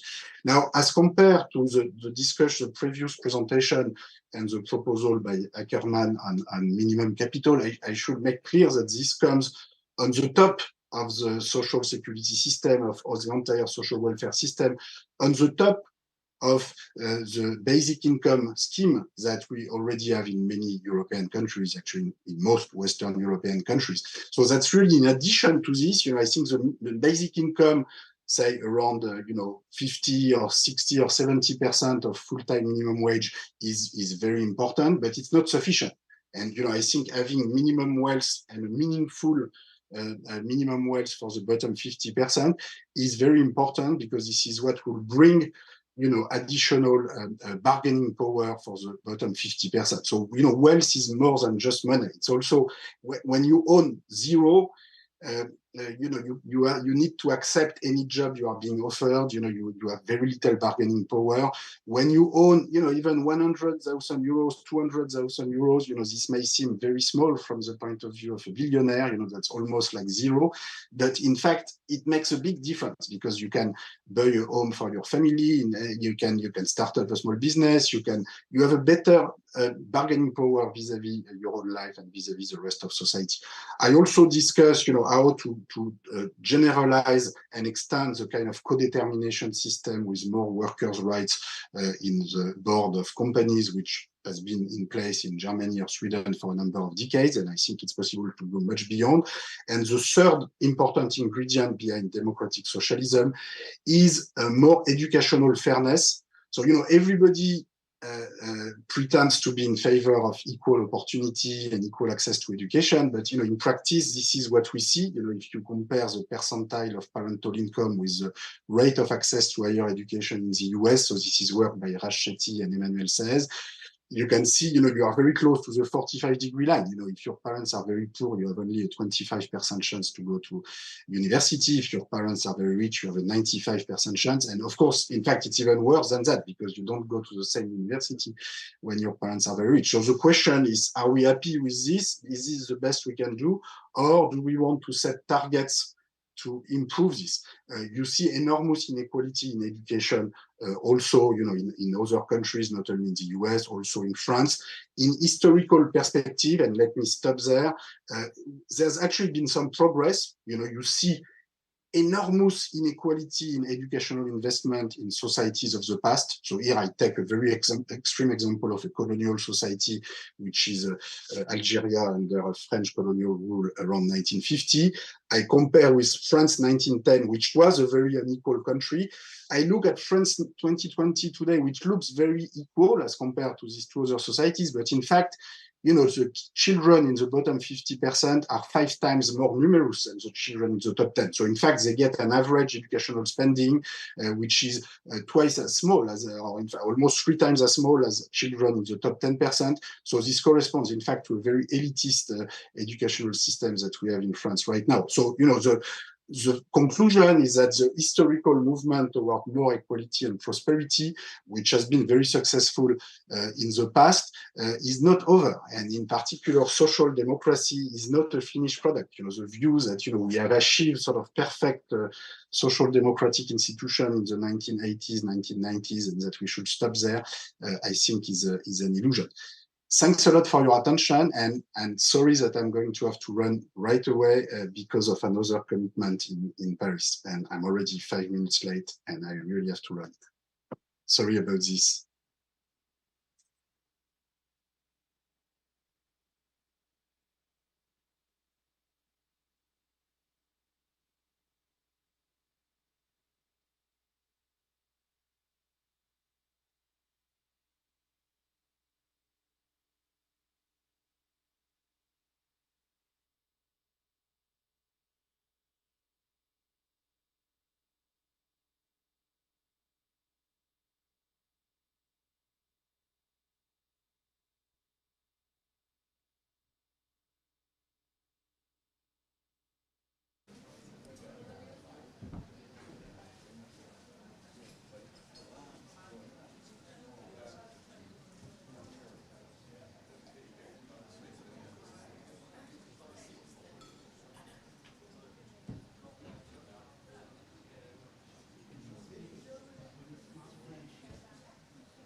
Okay, shall we start? Thank you for including me, Ned. This is the 18th conference of the Center on Capitalism and Society that I've attended. I missed the first 2.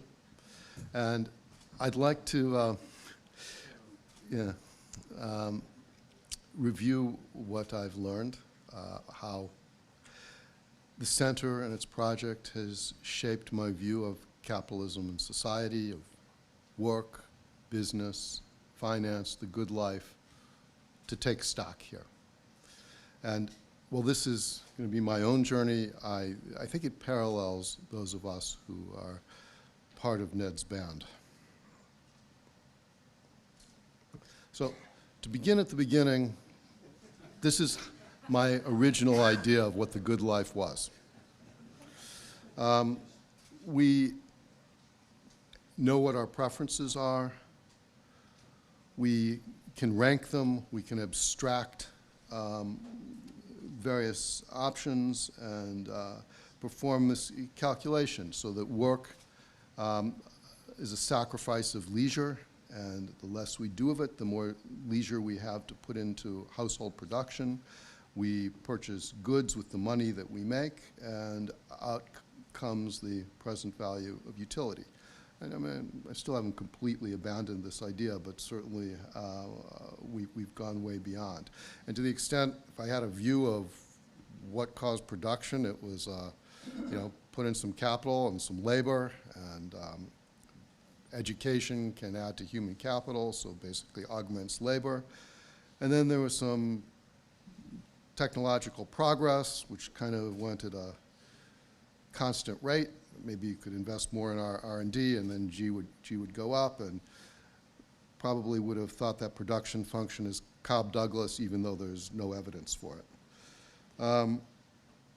So at our conference in Venice in 2006, it was supposed to be about the sluggish productivity growth in Europe. That was the theme of the conference. But already Ned was advancing his thesis that values learned at your mother's knee could be somehow at work. And values of solidarity, family, security, social cohesion, anti-commercialism showed up as being a drag on labor force participation and statistically significant, perhaps a little bit less so, on productivity. And he had not yet developed his concept of modern values, the word modern values, to contrast with conditional values, traditional values, but already openness to the new, exercise of imagination, adventure, overcoming individualism, personal growth.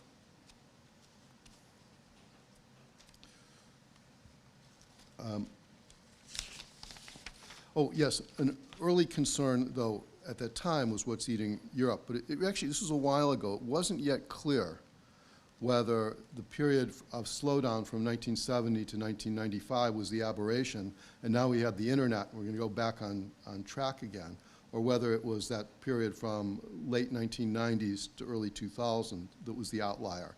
And you know, I think that question has been resolved unhappily, that we have entered into a period of secular malaise, and gradually our attention at the center has turned in that direction.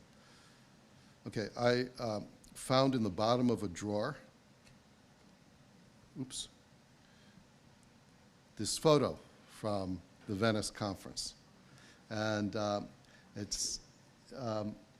you can see two of the people here went on to become heads of state, Lucas Papademos and Mario Draghi. We see our dear friend Jean-Paul Fitoussi poking out in the back, Pentti Kouri. I guess one of the remarkable things, if 17 years have passed, but Luigi Paginetti hasn't changed at all. And I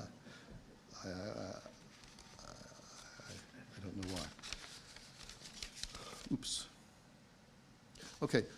We've covered a lot of ground in 20 years, and in trying to process our various conferences, I've identified two main themes. First is understanding capitalism from first principle. What defines modern capitalism? How's it doing in terms of productivity, worker satisfaction? What defines the good economy? And how does the good economy relate to the good life? And what are the policy measures, if any, that we can enact to restore capitalism to its former glory? The second key theme that runs throughout our 20 years has been foundations of capitalism, trying to come up with methodologies and theories that will take us beyond the neoclassical paradigm to capture the essentially dynamic qualities of human experience. How do we account for adventure, flourishing, self-knowledge? So I would paraphrase Veblen, who said in 1909 that, despite all their use of dynamic, Mr. John Bates Clark nor many of his associates in this line of research have yet contributed anything at all to a theory of genesis, growth, sequence, change, process, or the like in economic life. So I would sort of paraphrase that with all of the agents that we have that populate economic models, none of them really have a sense of agency or ability to exercise will. So here's where I think we come out on the first question: what defines capitalism, and what can we do about it? And the guiding text for this conclusion is mass flourishing. So our center was here as all of this was being developed, and then afterwards to digest it, and the work that came afterwards. So as Ned says, a good economy promotes lives of vitality.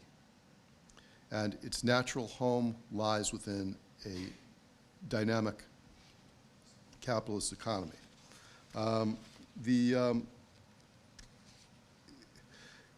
It ought to enable entrepreneurs who are caught up in the sport of economic life, allow people to supply agile thinking, to take risks, spark innovation that will in turn make rewarding jobs that are accessible to everyone. Not only those with the skill set to become robotics engineers in Silicon Valley, but those whose work depends on muscle, sociability, organizational skills, practical cleverness. And those workers in a good capitalist economy will not be alienated from their labor, since their labor is a continuous expression of creativity. Modern capitalism ought to do two things. First, it should lead to innovation and output and material well-being, but also chance for people to flourish in this context. Those two things are not necessarily connected. You could imagine one and not the other. It's an empirical question. You say sloth and overeating are naturally appealing, but there's evidence that they're not good for our health. Democracy, people more or less want to live in a democracy, and there's evidence that it leads to stability and prosperity. The same thing with free markets. People like freedom in their economic lives, and within limits, it has led to greater output. So is dynamic modern capitalism, is it like sloth and overeating, good and bad for us, or the other way around, or is it like democracy and free markets, where it is good in its own right and good for us in terms of total factor productivity?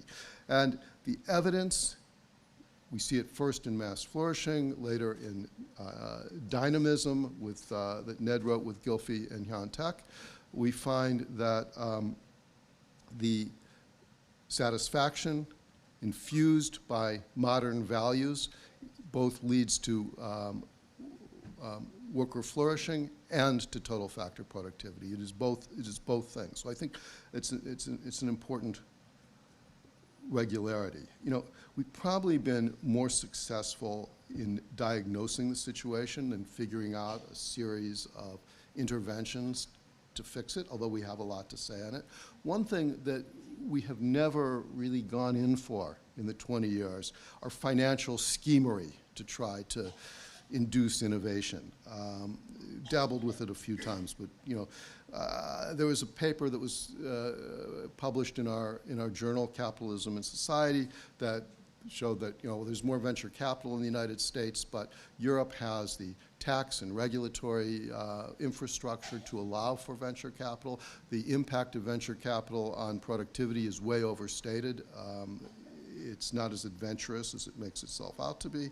And that if there were projects in Europe that venture capitalists in the US wanted to finance, they would be able to do so, and certainly do. To make this point somewhat more precise, there's a paper in our journal that to me is one of the most influential papers that I have read. It was by Zeckhauser, called Investing in the Unknown and Unknowable.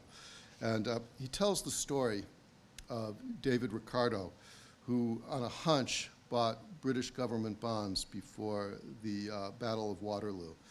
And he expected that the Duke of Wellington and his Prussian allies would win. Now, what's the probability that's going to happen? I mean, something like that had never happened before. It's never going to happen again. It's a river that the world is going to step in once. But he took the leap. He got Malthus to join in with him, but Malthus chickened out before the end and made a small profit. And Ricardo made a huge profit.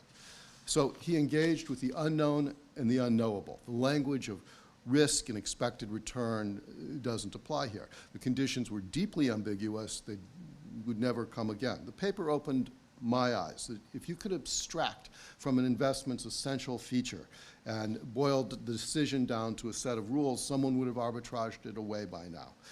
It's judgment all the way down. So when it comes to coping with ambiguity, a public vehicle that would try to enable innovation would be uniquely poorly placed to deploy that money wisely.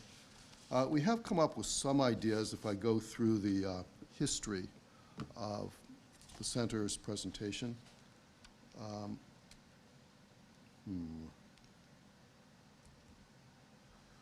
Lizzie, I seem to be stuck here.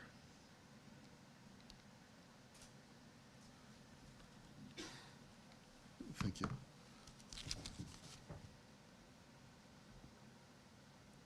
Thank you. No, unstuck.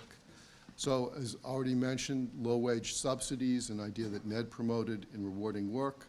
We have a theme that, together with common good in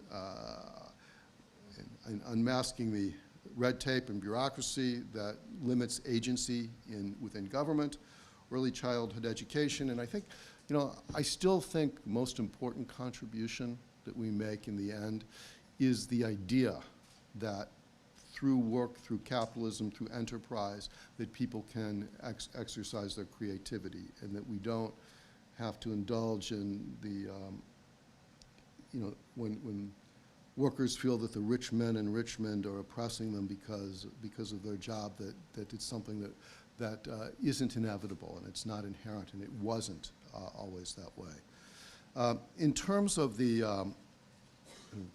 methodological foundations, I'll go to my own work. It started at the which I called a prequel to mass flourishing. It started at a paper at the center called Nietzsche and the Economics of Becoming in 2009, and then later on into my book Willful. And I argued there that life is twofold. Sometimes we can rank our choices, we can compare them and act with the purpose, try to do what will best satisfy our preferences, which we understand. Sometimes we might fall prey to cognitive biases, and one of the catalog of 160 of them. But I feel that mostly, we know what we want and can choose rationally. But there are moments where we can't trade this for that at some price. Actions great and small that are undertaken for their own sake, that are neither rational nor irrational, but for itself. It can be a flow, a process, a self-justifying game, a struggle to overcome a challenge that may not be important in any objective way. The for itself behavior in one of these limbs here can be acting on our beliefs that constitute our identities, that are not always up for sale at some price. And the rational model, I argue, cannot explain, nor can it be adjusted to explain, how we decide to consume now or later, to retire, continue working, procrastinate, engage in random altruistic acts, can be inattentive to personal finances, start quixotic businesses, persevere with projects for long after they should have been abandoned. And in contrast, the more fluid for-itself model can capture individual behavior as it unfolds in time in response to challenges that we encounter. I'd like to just take a moment to highlight some presentations at center conferences that have been particularly impactful for me. And in the discussion of inequality, I take a step back. We all share an intuition that everyone should have enough. We object to people who are poor, who subsist in material conditions that prevent them from having a good life. This doesn't necessarily translate into inequality of consumption or maybe worse wealth or worse income. Income is relatively easy to measure, but notoriously tricky. We've published some papers in our journal, Capitalism Society, by Jerry Outen, Tom Coleman, and Shi Song, that I can recommend. The results might surprise you. But putting all that aside, what does it mean to have enough? Well, turns out it's 50 different things. And when Martin Burt presented the poverty stoplight in 2017, I thought, well, maybe it is possible, if you undertake this massive project, to think about what it means. And I didn't realize that he would be here with us today. So, and he's actually given me an update on what the Poverty Stop Project has done. They've gone to 54 countries, surveyed 300,000 families, 1.75 million people, to ask them what in their circumstances is important to them and feels that would allow them to live a good life. And so things like, do you have potable water, or do you have to travel to unfamiliar places to get the water that you want? And I think what progress we could make in the debate on, at least on poverty and inequality, if we brought the poverty stoplight into the center of this argument. The second best moment at our conference, as far as I'm concerned, is in our 2013 conference, when David Sidorsky spoke on the age of the individual 500 years ago today. And to simplify, he said that no short list of values can provide a blueprint for a society, and that since decision makers often have to trade off values under the constraints that prevail at the time, and change disrupts tacit values, so needs to be undertaken gradually. So I adopted a new political philosophy as a result of this, anchored in pluralism. And I guess the talk itself is perfectly formed paragraphs rang out in Casa Italia. And as his daughters led him from the podium at the end of his remarks, people could see that David couldn't see, and the whole thing came from inside his head. It was you remember, Richard, it was an amazing moment, and I'm happy to see that Lowry and the next generation is taking David's work seriously.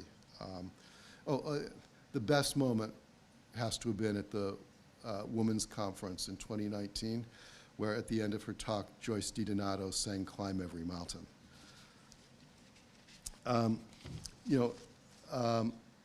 If David is correct, was correct, about his remark that the cleverness of the devil includes his ability to recognize that moral values and idealistic aspirations of human beings have the capacity and inclination to generate the fusion of these values and aspirations into a single monistic vision and blueprint, then I think it would follow that one of the devil's most effective tools in his project of moral corruption would be erasing words from the dictionary.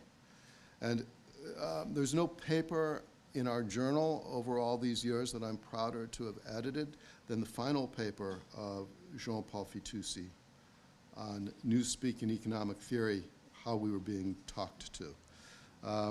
He describes how impoverishment of language impoverishes thought, and in turn, democratic debate. So it describes how a new vocabulary has canceled Keynesianism, only neoclassical theory remains in its place. And although behavioral economics and positive psychology is seen to prevent an alternative way of thinking, they really only tighten its grip. We're just robots who are badly programmed, but we're still just as robotic. And Jean-Paul's article leaves us with the genesis of an important project that combines psychology, linguistics, history, and economics. I have devoted my presentation last year to showing the overlap between the Phelpsian critique and Marx in terms of what work means for the good life.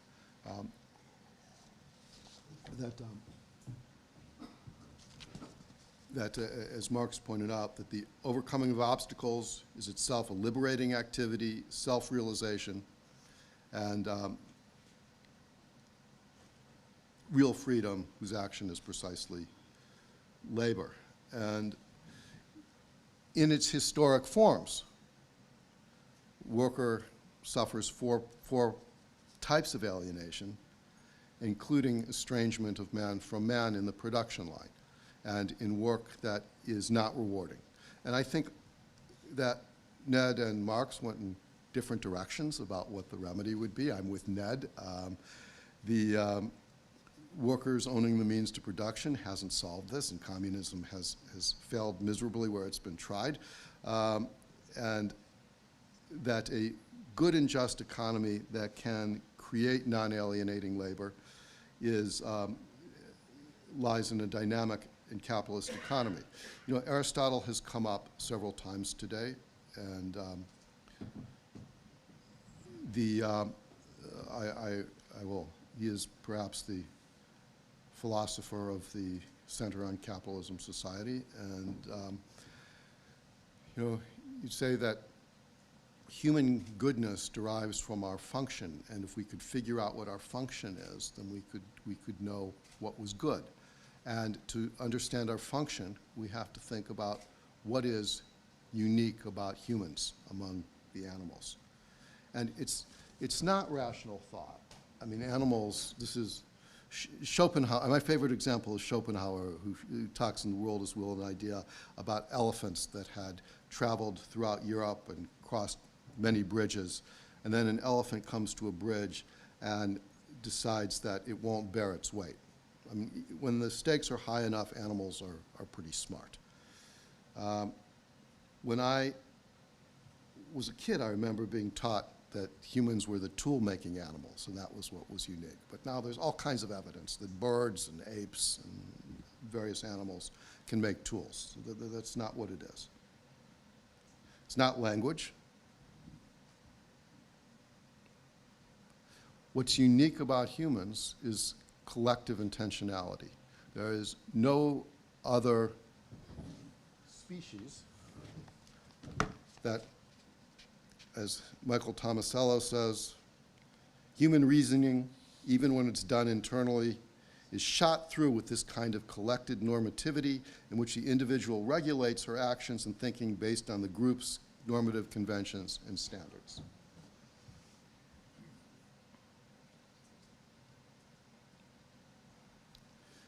I mean, there are animals that collaborate, but they do it according to instincts. Again, quoting Marx, what distinguishes the worst architect from the best of the bees is the architect builds the cell in his mind before he constructs it in wax.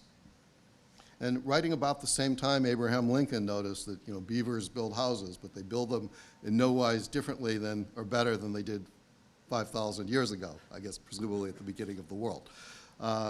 But they don't get together to figure out how to innovate and build a better dam. So that's where I would come out, I think, at the end of our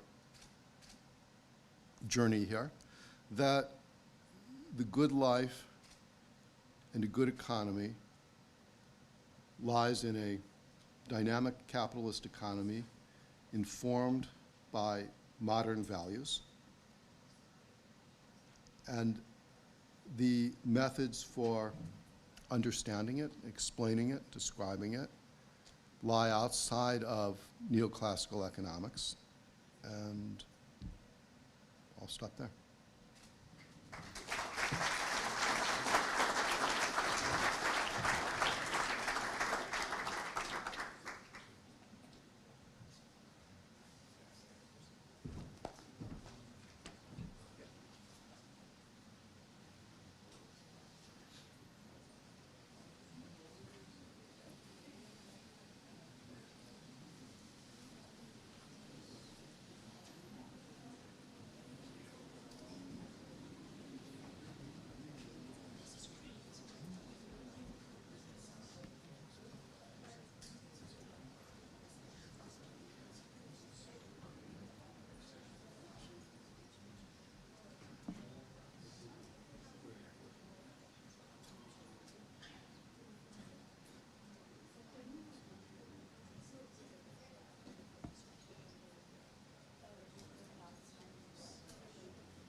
Hello, everyone. So I've heard that there's some questions about breaks. We were running a little bit behind. We now have about 5 minutes before the next session will start at 11:15. And throughout the rest of the day, we should be running with 5-minute breaks between sessions. But there's no other break besides the lunch break.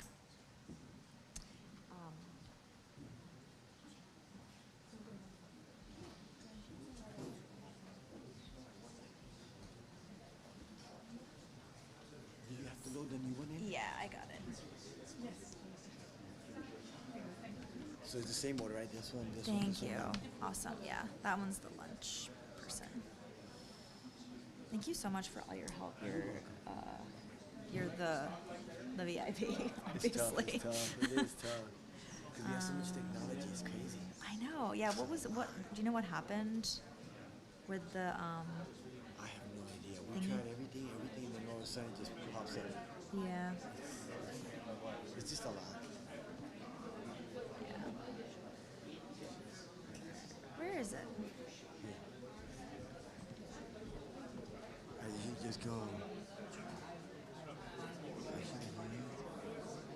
Oh, right. Is it that one?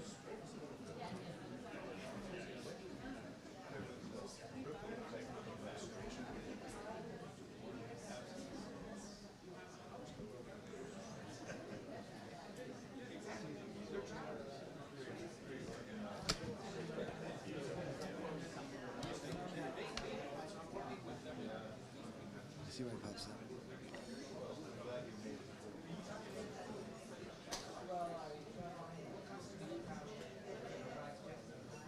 Try this PC again. Not seeing it? I'm just gonna open my email. It's fine. Just That's don't so wanna weird. deal with it. Could I put them all from here? It's all right.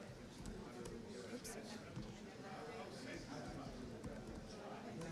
Oh yeah, we could probably leave the Google that open Yeah. in the background anyway, so make it Yeah. easier for us later. Yeah. Thank you.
So that's the first one, right? Yeah, I believe so. I'll just double check.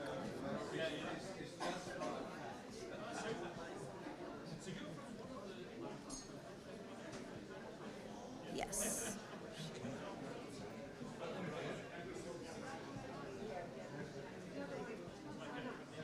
All right. Just being crazy now. Okay. Awesome. Thank you. Okay. And the next speaker doesn't have slides. So. Right. So just keep the logo, right?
Hi, everyone. We're going to begin again now with Vicky.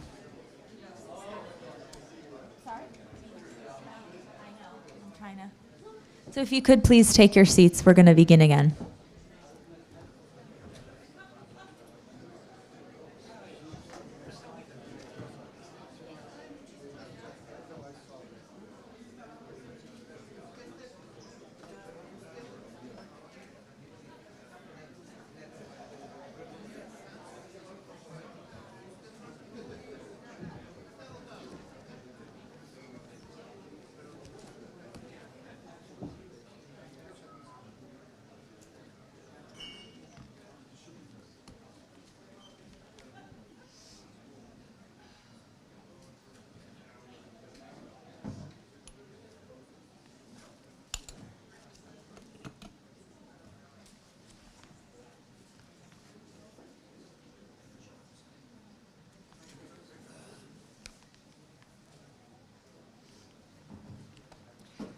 Hello, I think I'm meant to start right now. So I'm Vicky Price.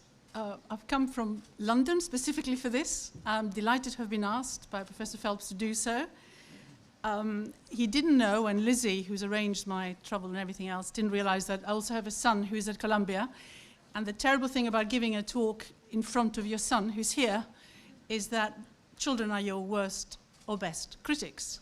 So I really, was worried about this, and I still am, but what I should be really more worried about is all these great speeches that we've had so far. I don't have slides. I decided, even though I am a slide person, I am a person who uses slides quite a lot, not to use one today. I don't know why. It was mainly because I was changing my mind all the time, and I thought I would hear quite a lot of interesting things anyway this morning that might make me want to say something slightly different. Well, I will try and keep to a script of sorts, but what Lizzie would like me to do is at the end of this presentation to leave a little bit of time for questions. I don't know if we're going to manage this. I haven't seen any inclination of anyone wanting to ask questions so far, so it may just become a complete disaster, but nevertheless, I will try. But what I really want to talk about today is why gender inequality still persists under a capitalist economy and society, and the impact that this has on the economy and society.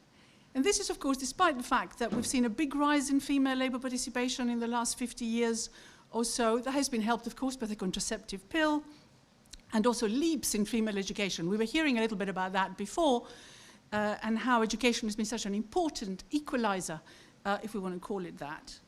And of course, we've seen a welcome narrowing of the gap, as Andre himself had demonstrated earlier. But progress has recently stalled, even in the best performing countries in terms of equality, and those tend to be the Scandinavian countries in Europe. And the World Economic Forum is saying very, very clearly, year after year now, that the path to gender equality is moving at a glacial pace, is what they say. And the IMF continues to do analysis which shows that if women were employed in the right positions and also getting the right pay, we would have seen very substantial improvements in welfare and in the economy across all regions. It's not just in the less developed ones, where we know there are very substantial restrictions in terms of women's ability to work. So we would see a large improvement in GDP, and we know that charities and aid agencies highlight continuously the role in development, in having women's access to economic opportunities improve.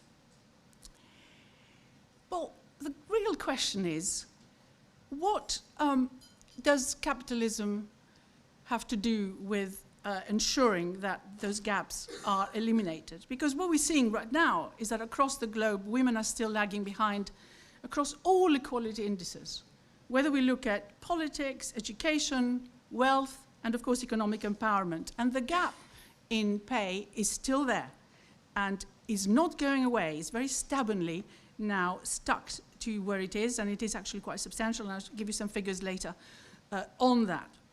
Well, you would have thought that in a capitalist economy of the type we were talking about, even though, of course, in the mind of Thomas Piketty that we've just been hearing, this capitalist economy is changing into one which is including a lot more workers there, but if it did, then it would have perhaps made a bigger difference to women. But nevertheless, in a capitalist economy, you have supply and demand and prices operating in a way that should really be clearing the market. It should have eaten away, if you like, the differentials that exist in pay in particular, and that would have been completed quite some time ago because capitalism is new. But of course, it all depends what we mean about capitalism, and it is true, and it has been hinted already a number of times, that it can take many forms. I mean, what do we understand about capitalism in the US and how it operates is very different to that of China, which has a sort of socialist capitalism working. Or even, actually, much of Europe. There are huge differences in terms of the role of the state in countries in Europe. Again, Scandinavian countries, much bigger state.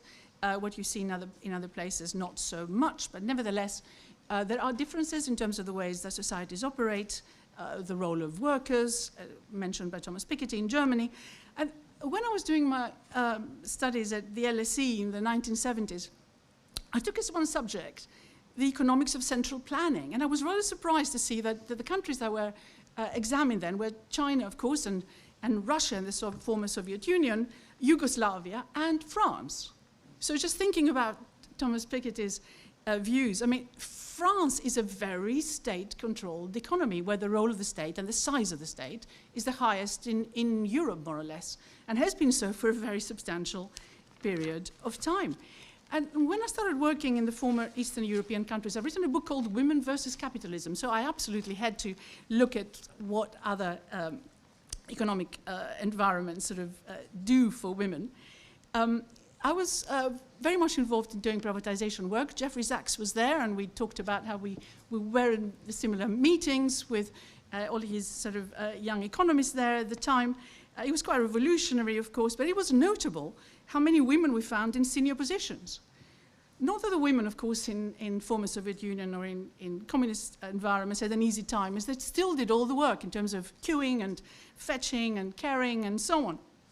But at the risk of oversimplifying a little bit what was going on at the time, the focus on family and individualism was discouraged for most of the time. So when we're thinking about socialism, how it would work, and this is an interesting aspect of it. So men and women form part of the same labor force, so they're encouraged to apply for the same jobs, more or less.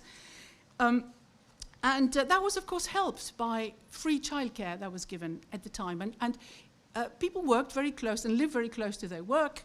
There were health facilities that were provided there as well, housing as well. So it was quite a different sort of environment. But what it really meant is that women were working alongside the men, and equality was considerably stronger. Much of that has, including, unfortunately, good health provision, disappeared with the onset of capitalism in Eastern Europe, and women's economic empowerment retreated as a result. And it's only now, if you look at the statistics, that is beginning to improve again.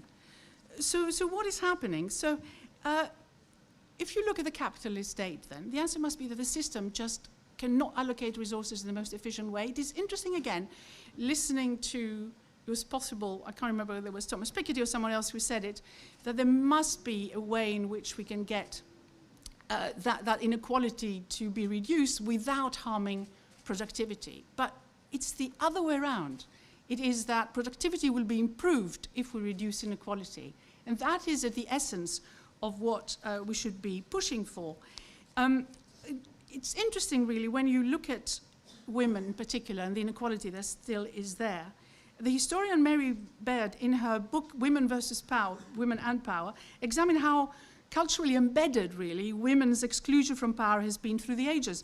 And power, of course, is not just political, but also economic.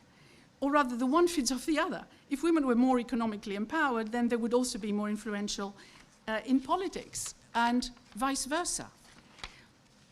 But of course, capitalism is clearly preferable to most of us to say the regime that exists in North Korea. North Korea has been very much in the news now because of the visit of their leader to meet Putin. But it claims it has achieved sexual equality. But Human Rights Watch earlier this year reported that women and girls are subject to intense and pervasive human rights abuses there, including sexual and gender-based violence, widespread discrimination, and enforcement of rigid gender stereotypes. But we don't really have to just go as far as North Korea for that. We know what's going on in Afghanistan right now, where there's not even a pretension any longer of equal rights for women, and women in Iran, of course, as we know, are struggling to be heard at present. But the worry is that even in freer societies, this power imbalance remains evident. A report in the UK, for example, just last week highlighted the sexual harassment faced by female surgeons at the NHS. And in business, what we've seen, at least we're beginning to see tighter rules being applied to deal with male bosses' inappropriate behaviors. But in business, women still remain as bosses in a minority. Admittedly, it doesn't always go very well when they are running companies, but the same can be said for men. What we've seen in the UK is that after Alison Rose's recent demise as CEO of NatWest Bank, it leaves, once again, just 9 women CEOs in the UK FTSE 100, and only 16% of the bosses of the European stocks, 600 listed companies, are women. And across the world, women CEOs make up just 3.6% of the total. You would have imagined that by now, after all the period of capitalism we've been hearing about earlier today, that would have changed. Yes, there was a suggestion that perhaps venture capital is not what it's claimed to be in terms of pushing productivity and innovation, but nevertheless, funding for women entrepreneurs, for what it's worth, is only a fraction of that for men. And in fact, the list of the 10 richest people, I was really quite interested to hear earlier presentations, in the world contains no women at all. It is all men, and for some reason, 9 of them reside in the US. Perhaps you can explain that. But it's still the case that among the richest women, if we look at them, because there is a list of them, they have either inherited their wealth. We heard a bit about inherited wealth and how it should be treated by Thomas Piketty earlier. They either acquired it from their husbands, especially after a successful divorce, usually run in London, were part of a successful husband-wife business partnership, or benefited from being part of what was effectively a family business dynasty, which is really what's happening with Arnaud and France. But not that wealth, of course, should be the only indicator. And there are other inequities in capitalism. Again, we've been hearing a bit about that, apart from gender inequities, not least indeed, as Thomas Piketty was showing, inherited wealth, inherited poverty, and who your parents are, basically. And that affects men and women, of course. But we also know that capitalism, with its inherent lack of competition, and again, when you look at some of those very, very big firms right now, particularly in the tech sector, you begin to wonder how they have become so large, have been allowed to become so large.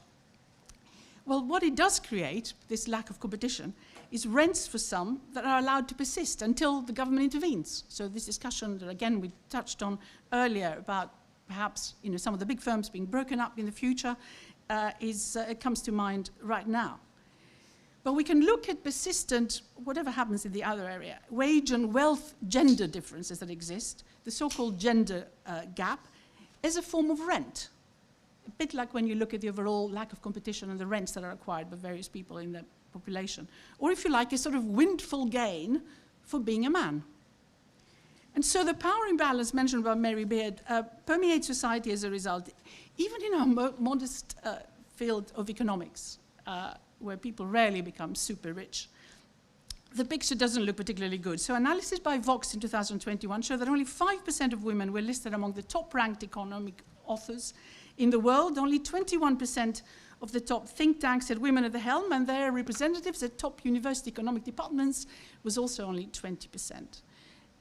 Even in the private sector, the share of women as chief economists in the largest private companies by revenue of the Fortune 500 was 22%, but much worse in finance, where in banks it was just 9%.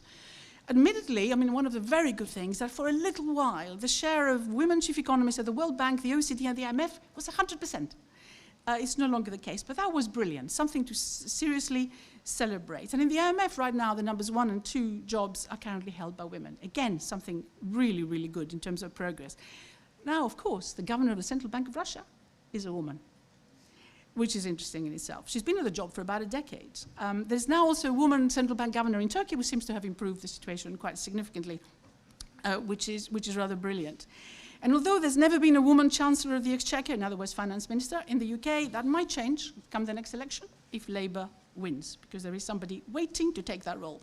But if you look, nevertheless, the female share of central bank governors worldwide was just 8%, and that of finance ministers a miserable 11%. So we haven't really progressed very much. But yes, of course, there have been women at the top. But these pioneers are exceptions to the rule. Among the heads of state, we're going to hear a little bit about Italy later. There is a female prime minister in the shape of Meloni in Italy, the first female prime minister that they've had. And there's also a female prime minister in France, but it doesn't matter very much because the head of state is Macron, a man. At least Sir Christine Lagarde, who was, of course, at the IMF. We now have a first woman head of the European Central Bank. Of course, the US had got there earlier with Janet Yellen. And Ursula von der Leyen, the president of the European Commission, is also the first woman to have this role, although, admittedly, she only got it as a second choice because there were factions fighting for their own men, and in the end, the Hand of Solomon somehow or other decided that it should be a woman, and there it was. But with the change at the top, you would have thought that there would also be lots of changes further down. Well, it hasn't happened. So if you look at the picture, congratulatory picture, every time they raise interest rates, which they have done a number of times recently, the latest one, you see the whole 26-member governing council, not governing council, of the ECB, which has 26 members, as I said, of which there's only Christine Lagarde and Isabel Schnabel, who is an ex-academic, who are the women there. They form part of what is called the executive committee of 6 people. The chief economist is an ex-Irish central banker. And then you have the 20 central bank governors of the Eurozone. Well, I don't have to ask you to give me the answer, but it is obvious. They're all men, not a single woman central governor in the Eurozone, which is absolutely extraordinary. But at least in politics, the EU is slightly better than other bastions of patriarchy. The European Parliament boasts some 40% women. In Japan, it's just 16%. So we have a long way to go. And yet, just mentioning this, to get back to the economics, it's often dismissed as positioning women as victims and therefore doing them a disservice. And pro-free marketeers often say that it must just be supply and demand operating as it should. And so just represents the efficient functioning of market forces to reflect women's choices. Whether the flaw in this argument is that much of the experience of women in societies and the structure that will provide greater equality is simply not reflected in markets. A lot of what women do in the roles is non-commodified, non-monetized, but nevertheless very important activities, and many of those lie outside markets and not counted in GDP. And therefore, they do not exercise any pressure for change through market signals. And yet, when you look at what's been happening historically, market forces did not by themselves eliminate child labor and exploitation. And what is more, there is a form of forced labor that still exists, as is still the case that girls and women do most of the unpaid work, as I hinted, that is done worldwide, which Oxfam calculates equivalent to some $10 trillion. So why aren't women in their right positions and able to exercise power, if you like, economic power particularly? But there is no evidence that women are less ambitious or are less productive than men when given the chance and the tools to perform. Indeed, when we experimented in the UK with providing enterprise sessions in schools, what we found was that boys were twice as willing to then start their own business. Girls were 4 times as willing to start their own business. That suggests that there had been a lack of information of what they could do when they grew up. So without that information, guidance, networking, and sufficient number of visible role models, girls seem to be pushed by the system, career advisory services everywhere, to lower value jobs and are expected to do a lot of extra work behind. And that, of course, is a clear information asymmetry, a clear market failure, which absolutely requires state intervention. And choice is not really something that women can have. Choice is a luxury. It's not available unless one lives and operates in an environment devoid of social and regulatory imposed norms. And average chances, life chances, depend on conditional probability, as we know, and choice is imperceptibly, often very perceptibly, in fact, constrained. Take motherhood. We're going to hear a little bit more about that, I think, later. Exercising your choice is also mentioned regularly in relation to women having babies, though, of course, it takes 2 to tango, as they say. But this has been belatedly recognized in EU changes to paternity leave. And it's quite interesting because in a survey tracking HR interviews in the UK, just before the pandemic, 30% of those asking the questions inquire of women what plans they have for looking after their children, even though it is illegal to do so. Men are not asked that question. And one cannot really ignore the evidence that if you have a child, first 12 years, your income, the gap increases very significantly. That's called the motherhood penalty. Again, we'll hear a little bit more about that later. That penalty seems to be worse for some reason in German-speaking countries. It seems to be best in Scandinavia, which again will not surprise you, and it's middle, but pretty bad, in English-speaking countries, like the UK and the US. I wonder how one can do a correlation between language and women's position in the workplace. Interestingly enough, after the first child, fathers' pay increases. So it's one of the reasons for the gap. And some interesting study has also been done on mobility. That, of course, is changing now with work from home, which is actually a big positive for women. What they found is that traditionally, after the birth of the first child, the distance of commuting of the men increased, and that of the women decreased as they were trying to find jobs around them to help with the children. And actually, it increases almost exactly the same as the wage gap growth after the birth of the first child. So men try and get better income as a result of having the first child, and women are constrained as a result. So historical analysis also shows that it was economies and regions where women's later marriageable age was raised that did best in the past. That's because they stayed slightly longer in education. There was huge impact on their children, and it was those countries that industrialized a lot better than others. And analysis done by Costas Meguiar et al. In the US shows the substantial intergenerational returns. Since we're talking about capitalism and society, of a mother's education. So the more years on average a mother had been educated, the greater up to a certain age a child would benefit in terms of levels of achievement. And that, of course, then flowed through to the economy as a whole. So we all lose out when women's economic emancipation does not reach the optimum level. And even within markets, there is mounting evidence that diversity across an organization tends to be good for business outcomes. And in standard economics, we call that rationality failure, basically, which again requires a little bit of action.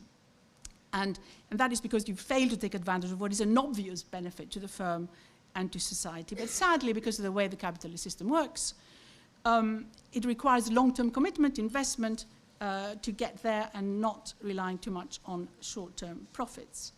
So the negative externalities, my argument to all this, so to explain why I'm talking about market failure and so on, is that the only way to get that equality is not through letting the system work, or perhaps some of Thomas Piketty's ideas might get us there, but it requires market intervention. In fact, any improvement we've seen in women's position, or most of it has been due to legislation changing and pushing for women to be treated differently in the workplace.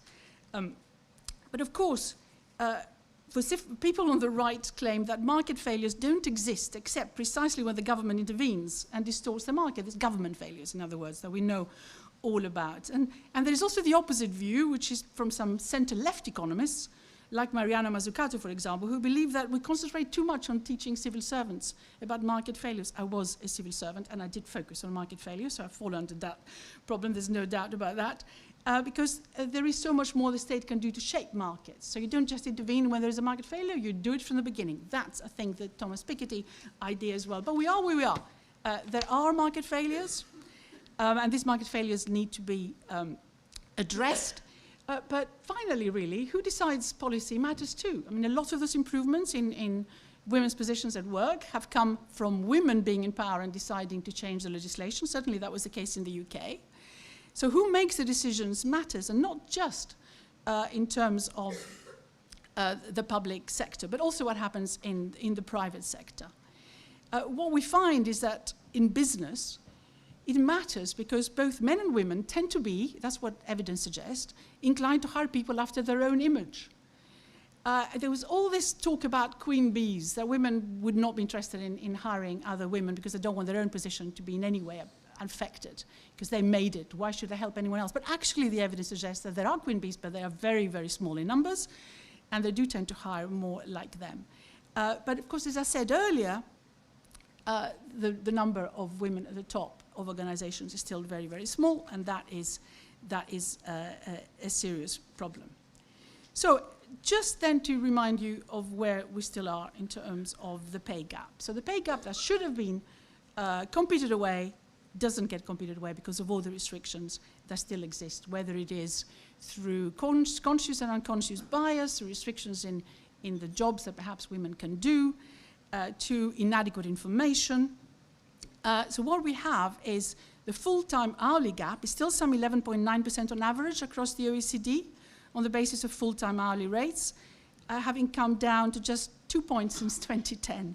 It's 18% in the US, 12.7% in the EU, and that is despite the fact that girls in many Western capitalist countries consistently outperform their male counterparts in schools and in entering universities at the same or even in larger numbers. And one of the interesting things that the Pew research suggesting is that perhaps we've reached a point where extra university education may not give you an awful lot more, so they may not be getting this extra benefit of getting that higher education. But it still doesn't explain the fact that, as evidence from France seems to suggest, the gap is bigger the more educated men and women are. So the only explanation then can be that there are still too many market failures that keep the gap alive, from information asymmetries, as I mentioned, to failure to value caring, the networking, which women don't do very much. And there was a very interesting article in the Financial Times just the other day, which showed that what has happened because of work from home and flexibility is that the golf courses are considerably fuller at particular times of the week. Well, what it didn't say is that the majority of the people playing that golf are men, whereas the women are still doing other things when they're not, in fact, working. So that remains really a differentiating factor. There is inadequate childcare support. That is among the lowest in the UK and the US, among the OECD. And there are behavioral factors. Implicit bias, for example, which of course have been emphasized by economists such as Iris Bonet. So, the final thing to say about bias and sexism, perhaps, if you like. A survey by the Office for National Statistics in the UK found that using a blinder Oaxaca, forgive me for mispronouncing that, decomposition, only 36% of the pay gap between full-time hourly rates for men and women could be explained by identifiable factors such as age, occupation, length of holding posts, and so on.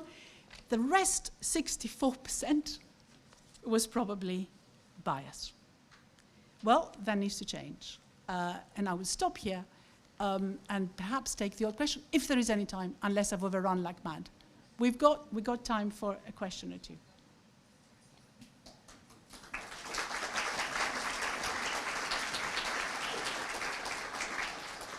Thank you. I did say everyone was going to be quite, oh good, there's a question there. Hi. Thank you. I was a little surprised. You talked about the fact that a lot of non-market factors were not measured. But they are being measured, and there is a lot of work that suggests, and the family plays a very integral role in this economy. I don't know whether you call it a capitalist institution or not. I think it's the most basic institution in human life. But recently, with work looking at sharing rules and looking at the way that women benefit from marriage and the way that more educated women are getting larger shares, you know, attracting more mates that are more educated like they are, that if you start measuring welfare in this way and looking at the output of children, you know, you mentioned McGeer, but there are others, Chiappari and many others working on this question. So what I worry about is this notion is only market-driven. I mean, you sort of ask, what's welfare-driven? You sort of ask, just think about Jeremy Bentham, the greatest good. It's not just the way we measure GDP. Kuznets, 90 years ago said we couldn't really measure it very carefully. And we can't because of these non-market factors. But when we count those, there's substantial benefit. And women are getting a larger and larger share of that. So what I'm worried about is you're taking everything in terms of market terms, and why not the larger term about welfare and what the opportunities are for men and women? I couldn't agree with you more. I think what I was saying is that the market forces don't quite get you there, so there are also... Judging failure and success by percentage of people's salaries. you're not counting the full surplus that accrues. You know, mothers benefit from the child, the surplus that comes in marriage, the extra gains, and so forth and so on, the extra bargaining power that comes from enhanced women's education. And so the whole discussion just leaves the family out, and it leaves non-market output out, and that's central to the functioning of a society. Forget about capitalism. Let's talk about a larger society. Okay, so what I agree with you entirely is about the family being really important. I have 5 children of my own. I know exactly what you mean. But I also mentioned the estimate of what the work done outside the market system adds up to in terms of global GDP, which is very important. It's not measured. And there's all that about measuring GDP better, which is absolutely right. And that needs to be done. The only problem is that if that society doesn't necessarily value that, and because it's not monetized, so if you're doing some work at home, it's not calculated as part of GDP, and you lose some of your bargaining power. It's true that women are better educated, as you were saying, and it is true that they pass a lot of it on to their children, and that is one of the reasons why, various countries where women are well educated also have a societal benefit, because it sort of permeates through. It's intergenerational positiveness that comes out of it. My general argument is that market forces alone will not do it, and we need to take into account all these other issues and push for a lot of that to be recognized. So my view is also, somebody mentioned earlier in an earlier talk about giving graduates a certain amount of money at the end of their study so they can do something with it. I'm also, the bits that I did not read, I'm also in favor of possibly universal basic income so that it values, if you like, what women do. But the whole point of this is that society wins if women can make a choice and then do quite a lot in terms of the contribution to society in a way that is properly understood, partly remunerated, but also sort of treasured so they can have an influence on how things go. Because if you're outside the normal monetized society, your influence is a lot smaller. That's basically.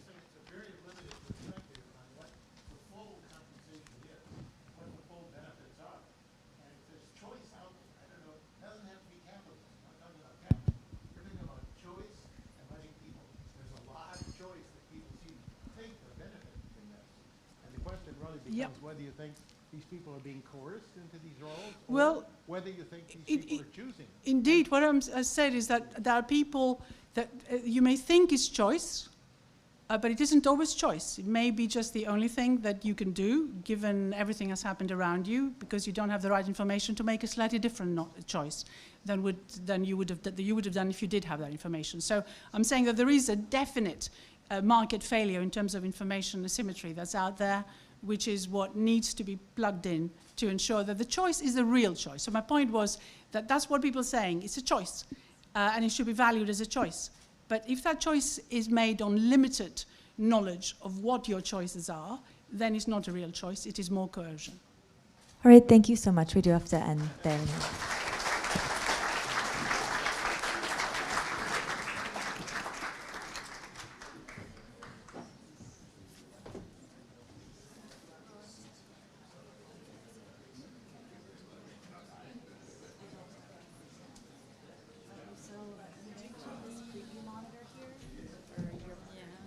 You need it up, okay. Got it, okay.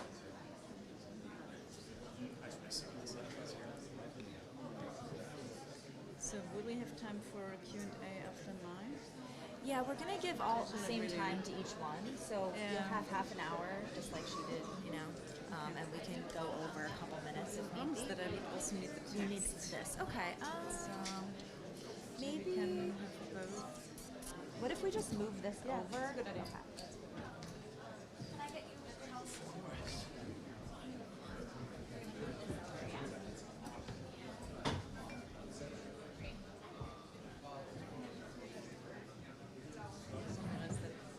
You'll see the monitor from this.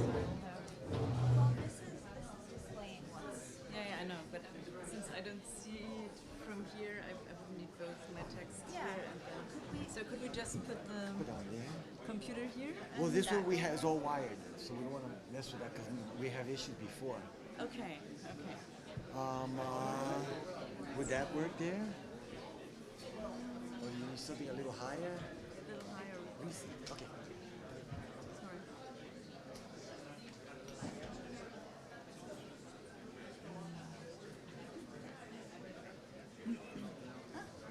What if we like moved it here? Would that? And maybe, yeah. It needs but to I be a have little higher. Okay. All right. And then here is, That's yeah. That's your partner.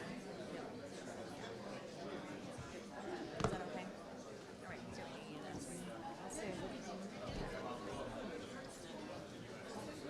Awesome. Thank you. That'll be. All right. Let me see if she can.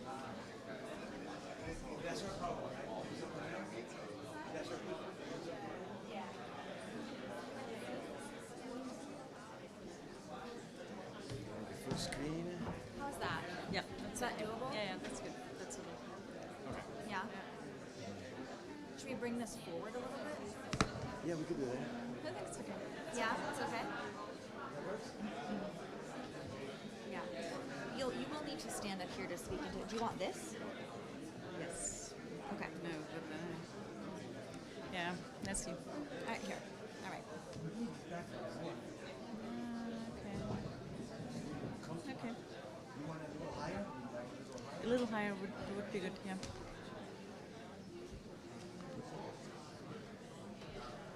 All right. You can start whenever you're ready. Okay. He's going to bring me some. He's ready. Okay.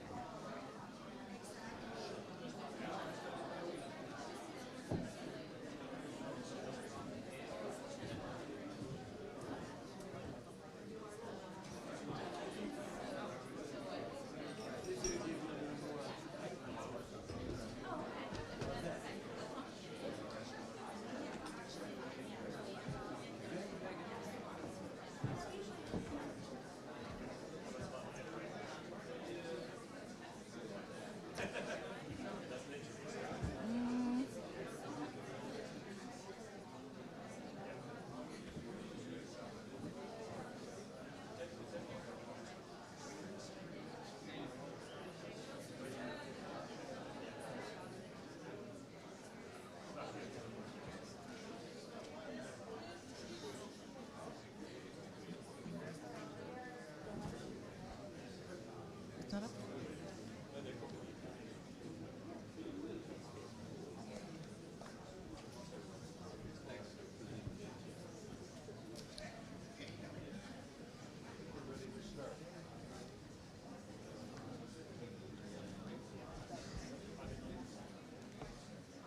So, thank you so much for this invitation. It's a great honor to be here. And I have to say that coming in as an outsider, as a philosopher, as not part of this specific community and center, I have already learned a lot this morning. So I'm really happy to be here. And yeah, thank you all for having me. I'm going to talk about the critique of capitalism. As during the, we didn't have a discussion, but I mean, some of you have already assumed that the good life would be a life with maybe even a transformed capitalism, and I'm going to look into those positions who critique capitalism in a certain way, assuming that there's no good life within capitalism.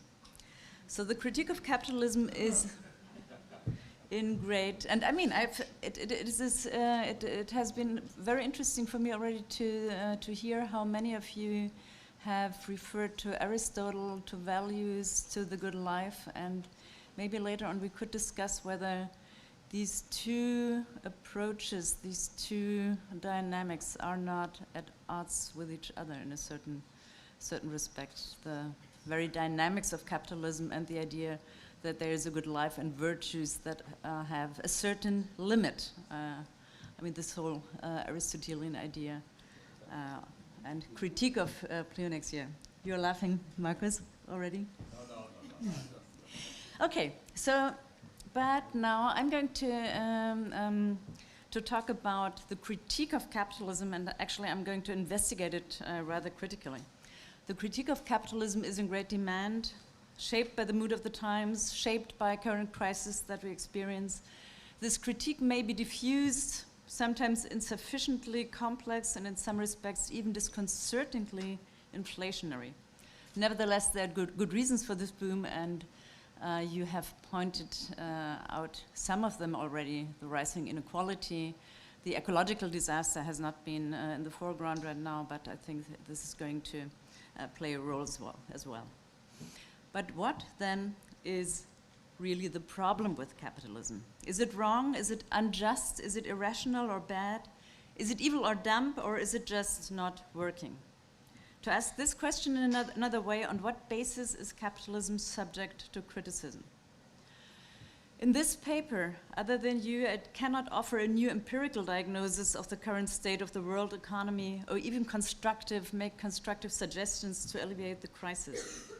What I, being only a philosopher, would much rather do is the following: to examine and to interrogate from a methodological point of view 3 approaches to the critique of capitalism. I will examine how they proceed and which possibilities they develop for a critique of capitalism as a specific type of economic and social organization. So the question, what, if anything, is wrong with capitalism, is not meant cynically. I do not doubt that there is something problematic about the global economic system and the constitution of our societies. But it appears far less self-evident to me which of the many maladies in the world can be traced back specifically to capitalism, or whether there is, as Philip van Parijs asked, something intrinsically wrong with capitalism. Is there something then that is not just a side effect of some chance peculiarity of capitalism, but which occurs systematically in conjunction with it, and only with it, something that is moreover fundamentally problematic? The object of our critique, if it is to be a critique of capitalism, can surely neither be something that occurs in all conceivable forms of society, nor can the critique, if it's to be a critique of capitalism, pertain to something that occurs only incidentally in connection with it. In other words, if something in the social systems under consideration is supposed to be wrong or problematic, is it in fact capitalism that is to carry the blame, rather than, say, modernity or even the conditio humana in general? In the context of my reflections here, the term capitalism shall designate a social and economic order encompassing the whole ensemble of economic, social, cultural, and political practices and institutions that make up the capitalist form of life. So capitalism and society too, capitalist societies as an institutional social order, the economy not being the other of society, but a part of it. As Phelps says, economy as it is realized in a social context, and the other way around, the social context as it is marked and stamped by capitalism. So what then is the problem with capitalism?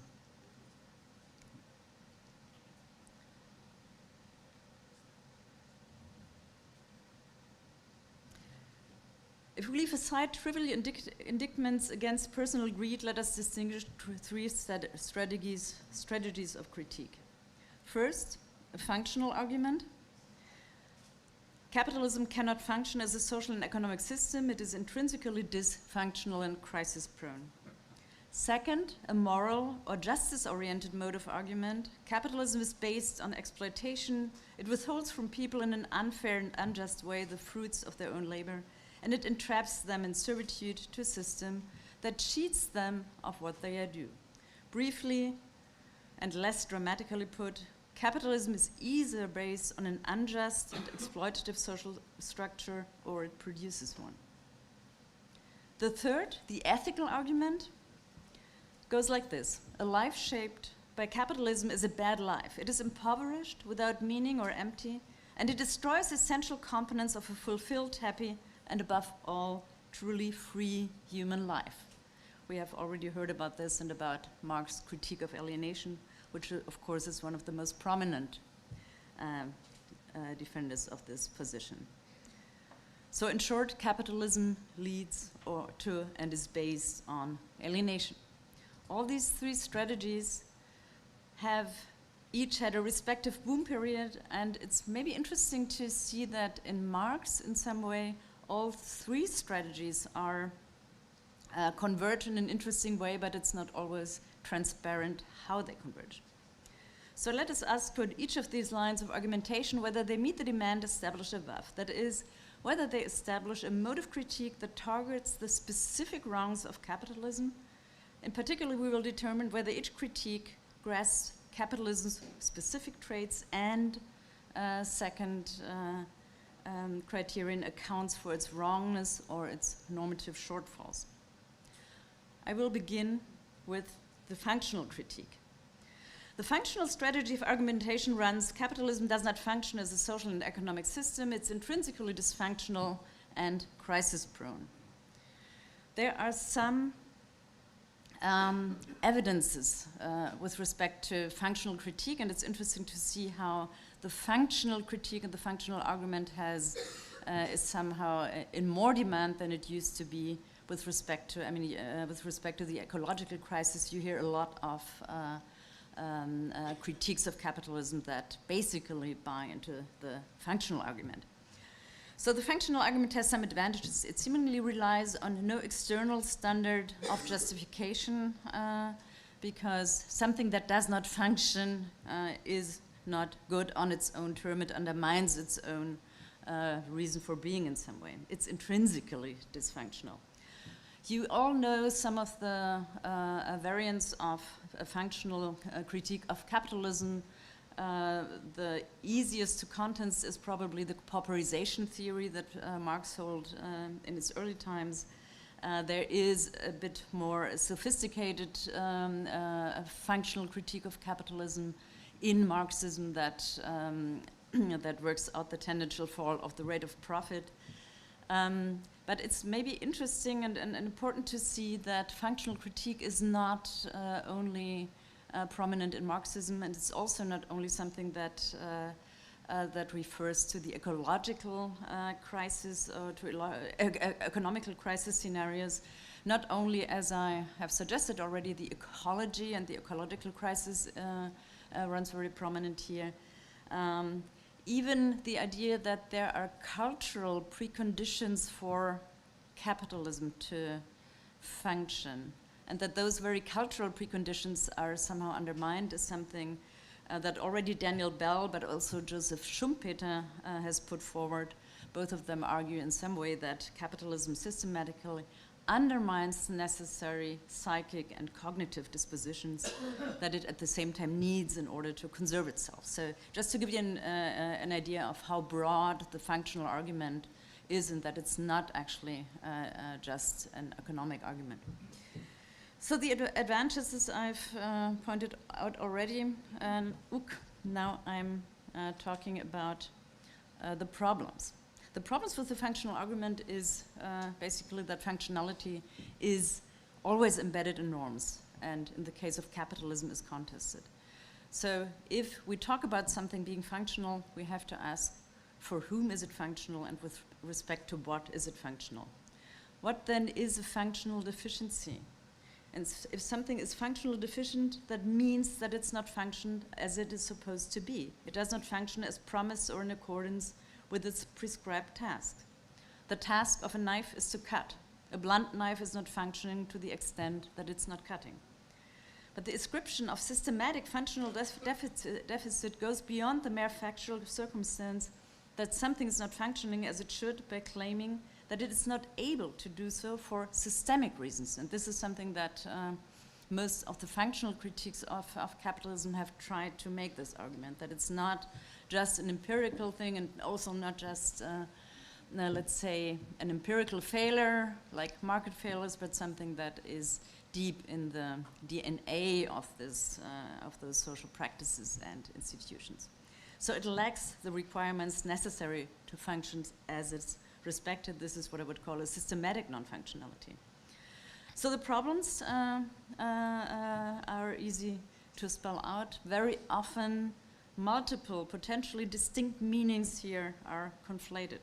So we could say in the case of the capitalist economic system that here something now functions such that in the long run, thus in the future, it will no longer function. Again, the ecological crisis argument. So that the overexploitation of natural resources would be an example of this. It enables us now to maintain a certain level of prosperity, but it may threaten future conditions for human life. Alternatively, however, we could say that something functions in one particular regard or respect, while it doesn't function in the other. The dynamic economic development connected with capitalist modernization has indeed created astonishing amounts of wealth, but this prosperity has not come to benefit everybody in equal measure, as we have seen. But is this a sign of dysfunctionality? With respect to the housing market, it might be functional for investors, but dysfunctional for the homeless. With respect to the crisis of care, and one of my pictures alludes to this, it's a bit more difficult to spell out how this would be functional to anyone if our respective care systems become dysfunctional, but even then there are people who are able to buy their way out. So the idea that dysfunctionality always sees us all in one boat, so to say, so the whole boat will be, everyone will suffer from this dysfunctionality is just not true. So I am not doubting that there are functional crises, and as I said, the idea of a functional crisis is much more prominent now than it used to be. I'm just asking whether we should pursue these problems within the parameters of a purely functional critique. And what I'm arguing here is that we should be aware of the fact that functional critique inevitably engages in teleological and value-laden judgments. Something's functional only in relation to something. Now with capitalism, it's less clear what its function should be. A lot of you seem to assume that its function is to organize, its function is to secure well-being, prosperity and well-being, but you could also argue that the only function that we can see in capitalism is a kind of never-ending accumulative dynamic from which it is very hard to see under which criteria this has become dysfunctional. So even if you can argue capitalism is somehow biting its own tail or is undermining its preconditions of existence, the argument that, I mean, who cares about the future is at least systematically a valid one. It's actually something that a lot of people obviously are still thinking. So even here, only under the condition that you want the future for your children be a sustainable one is capitalism dysfunctional with respect to economic crisis. So functional critique is able, if it is true, or if those analyses are true, might be able to uncover a problematic specific to capitalism, but it fails to account for its normative wrongness. So it is somehow parasitic to normativity and, say, value-laden, theologically value-laden environment in order to make its point.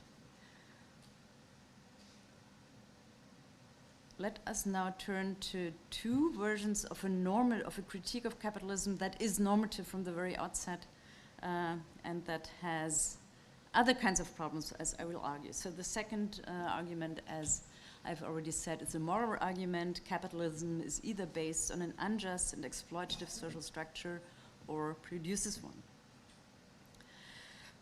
So what is the problem with the moral argument? I'm going to take a shortcut here.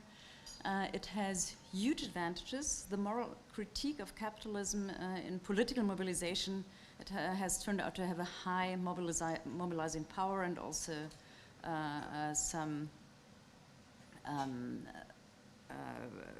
undeniable facts to point to.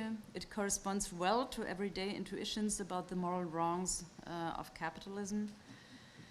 But the problem is what exactly is, understanding what exactly is the unjustness, what does the unjustness of capitalism exist in, and this is, as would be worth to spell out in a bit more detail, already not so clear within Marx. But let me just stay with the fact, because I'm going to I don't want to overstretch my time. Let me just stop with saying that according to the two criteria that I have established, the problem of the moral critique of capitalism is very often that it doesn't show that it's analytically weak, that it doesn't show capitalism to be systematically exploitative or exploitation specific to capitalism. After all, feudal societies have been unjust or exploitative as well. So what is needed is an analysis of a specific kind of exploitation as we find it in capitalism. So this everyday understanding of exploitation as being unjust does not help us with the question of an intrinsically wrong of capitalism.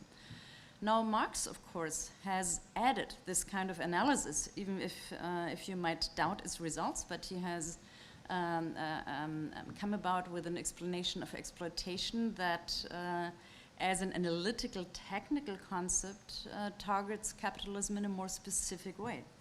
The problem, besides of all the empirical problems with this, and besides of the discussions about the labor theory of value and so on, it is this technical, analytical technical concept that is able to target capitalism in a specific way is not in itself normative as well, which then leads us to, actually already leads us to the question of values and the question of the ethics or the ethical life of capitalism. What, if we ask ourselves what kind of wrong Marx sees in capitalism, it is easy to see, and if we try to understand how Marx could have said capitalism is not unjust as such, or is not only unjust as such, it is easy to see that he's already aiming at an ethical life critique of capitalism, that this moral critique of unjust distribution is not enough, and that what he does is to question what can be called the proto-values of a form of life that are at stake. So it is, in Marx, of course, it is not, capitalism is not a moral scandal because it designates a capitalism's mode of production as such. And in order to get to the, let's say, broader idea of capitalism being unjust, you need to turn to the broader ethical life that capitalism is embedded in.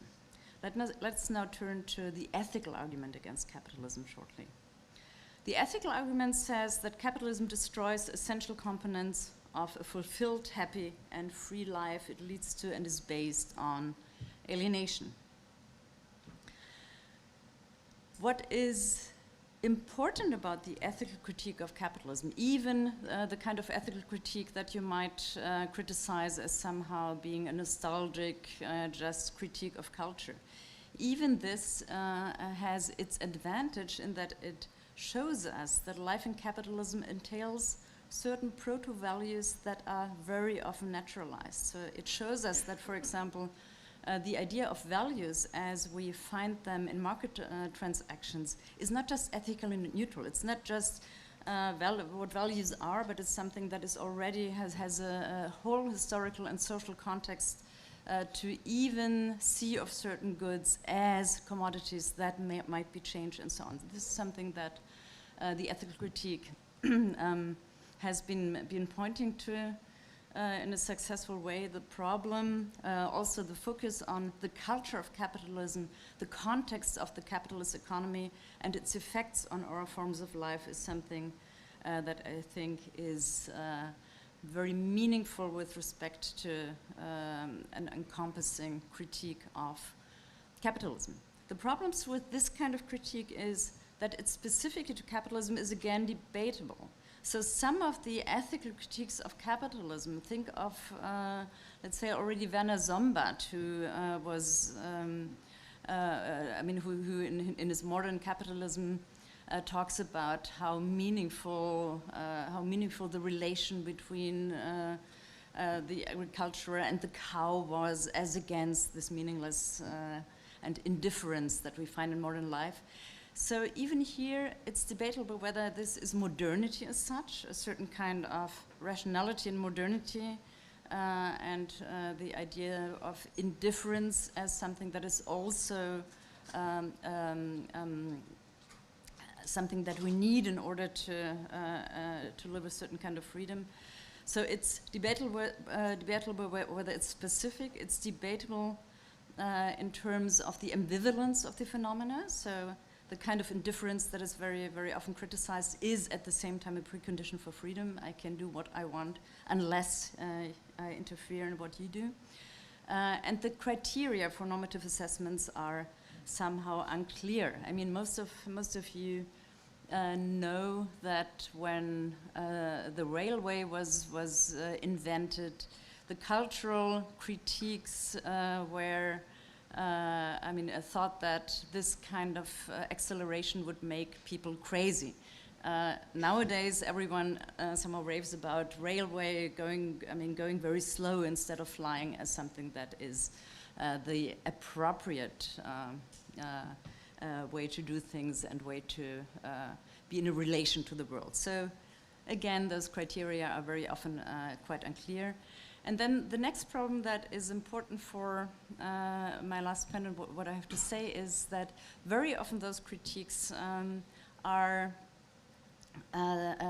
somehow embedded in the idea of a colonization of the life road or of certain kind of sphere differentiation, so that the idea is always that the capitalist economy somehow colonizes the life world, colonizes spheres of life that are otherwise somehow pure and shouldn't be treated in this way. And I think that the whole metaphor and the whole idea of spheres here is a bit problematic with respect to what I pointed to in the beginning, that I think we should see the economy as part of society and not as its others. So the idea that it's always economy that colonizes a society might be wrong. Maybe sometimes the economy itself is colonized by certain kinds of capitalist economies.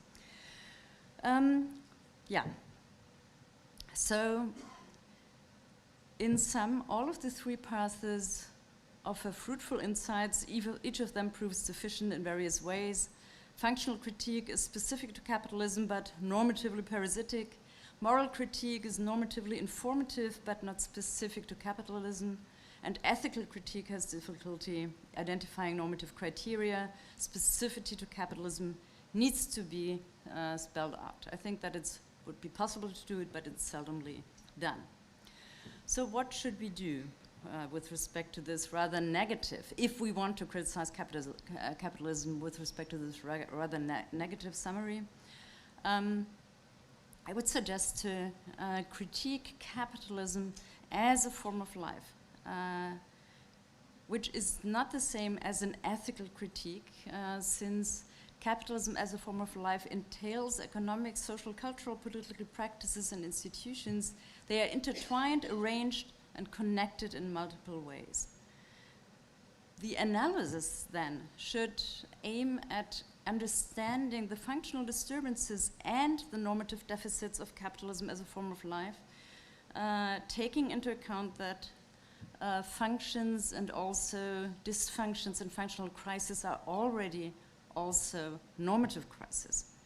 So the criterion then for a form of life, capitalism as a form of life, would be the idea of an unhindered and accumulating learning process, a process of experience that is triggered by crisis and that shows its rationality. And I'm not talking here about value and the need for new ethics, because I'm a bit more reluctant with respect to where this we and our common values should come from. So the idea here is that it's exactly the way in which the normative and the functional is intertwined that shows us the crisis that might show us where to go, and it's exactly the question of what blocks a certain kind of learning, a certain kind of overcoming crisis that normatively might show us the way here. Maybe as a last sentence, as a last point, I mean, it's not so clear how capitalism does with respect to a successful form of life that does not hinder but facilitate successful collective learning processes. It has been said that it is exactly capitalism that is so dynamic and enables those learning processes, but I think it's a good idea to look at our current affairs, at the multiple crises, the multiple intertwined crises that somehow seem to reinforce each other with respect to the question and with the criterion of what has happened in order to stop this crisis-driven learning process. And maybe with respect to the warning that we have heard about democracy, or the idea of a democratic economy, transform the economy according to some kind of a democratic criterion, I would say that the good life for people and the normative stakes that they have in deciding and coming up with ideas about how to overcome this crisis, the normative stakes are not only that people want a good life in terms of welfare, they want to have a say, and they want to be, as the wrong side always evokes, they want to get back control. So it's not just about a society marked by less inequality, but it's also about a society that is organized such that collective democratic learning processes find their place. Thank you so much.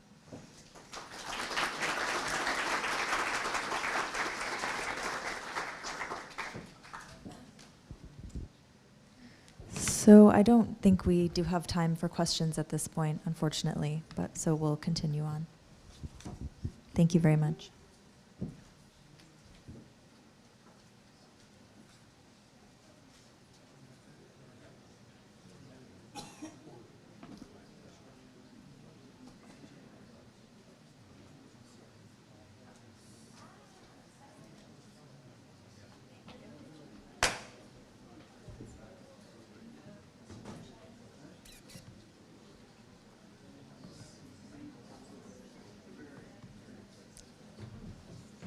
All right, so what I did is I just did a black slide in front, so it just won't show anything.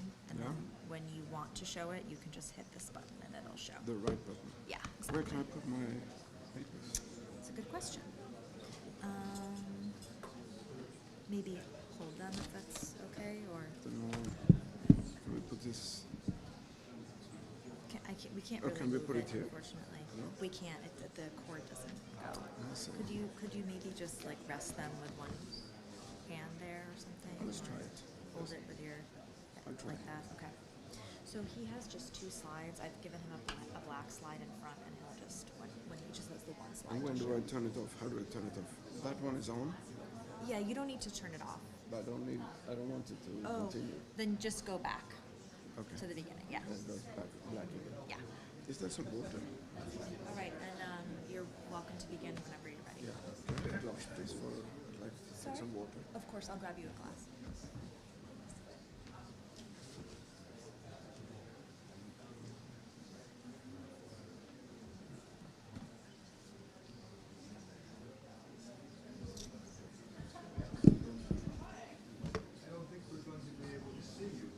That's a problem.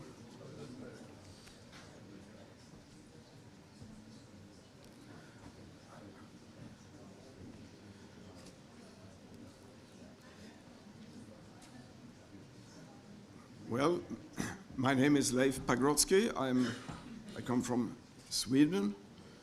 I hope you can all see me behind this high rostrum and the laptop, or at least you can hear me, even if you're in the back. First of all, I would like to thank the Center on Capitalism and Society for inviting me to this impressive and important conference. I feel deeply honored to be here. It's the 3rd time I've been invited, and I've appreciated it very much every time. It also provides an opportunity for me to express my admiration for the work of the Center which now celebrates its 20th annual conference, and its founder and director, my friend, Professor Phelps. Thank you so much.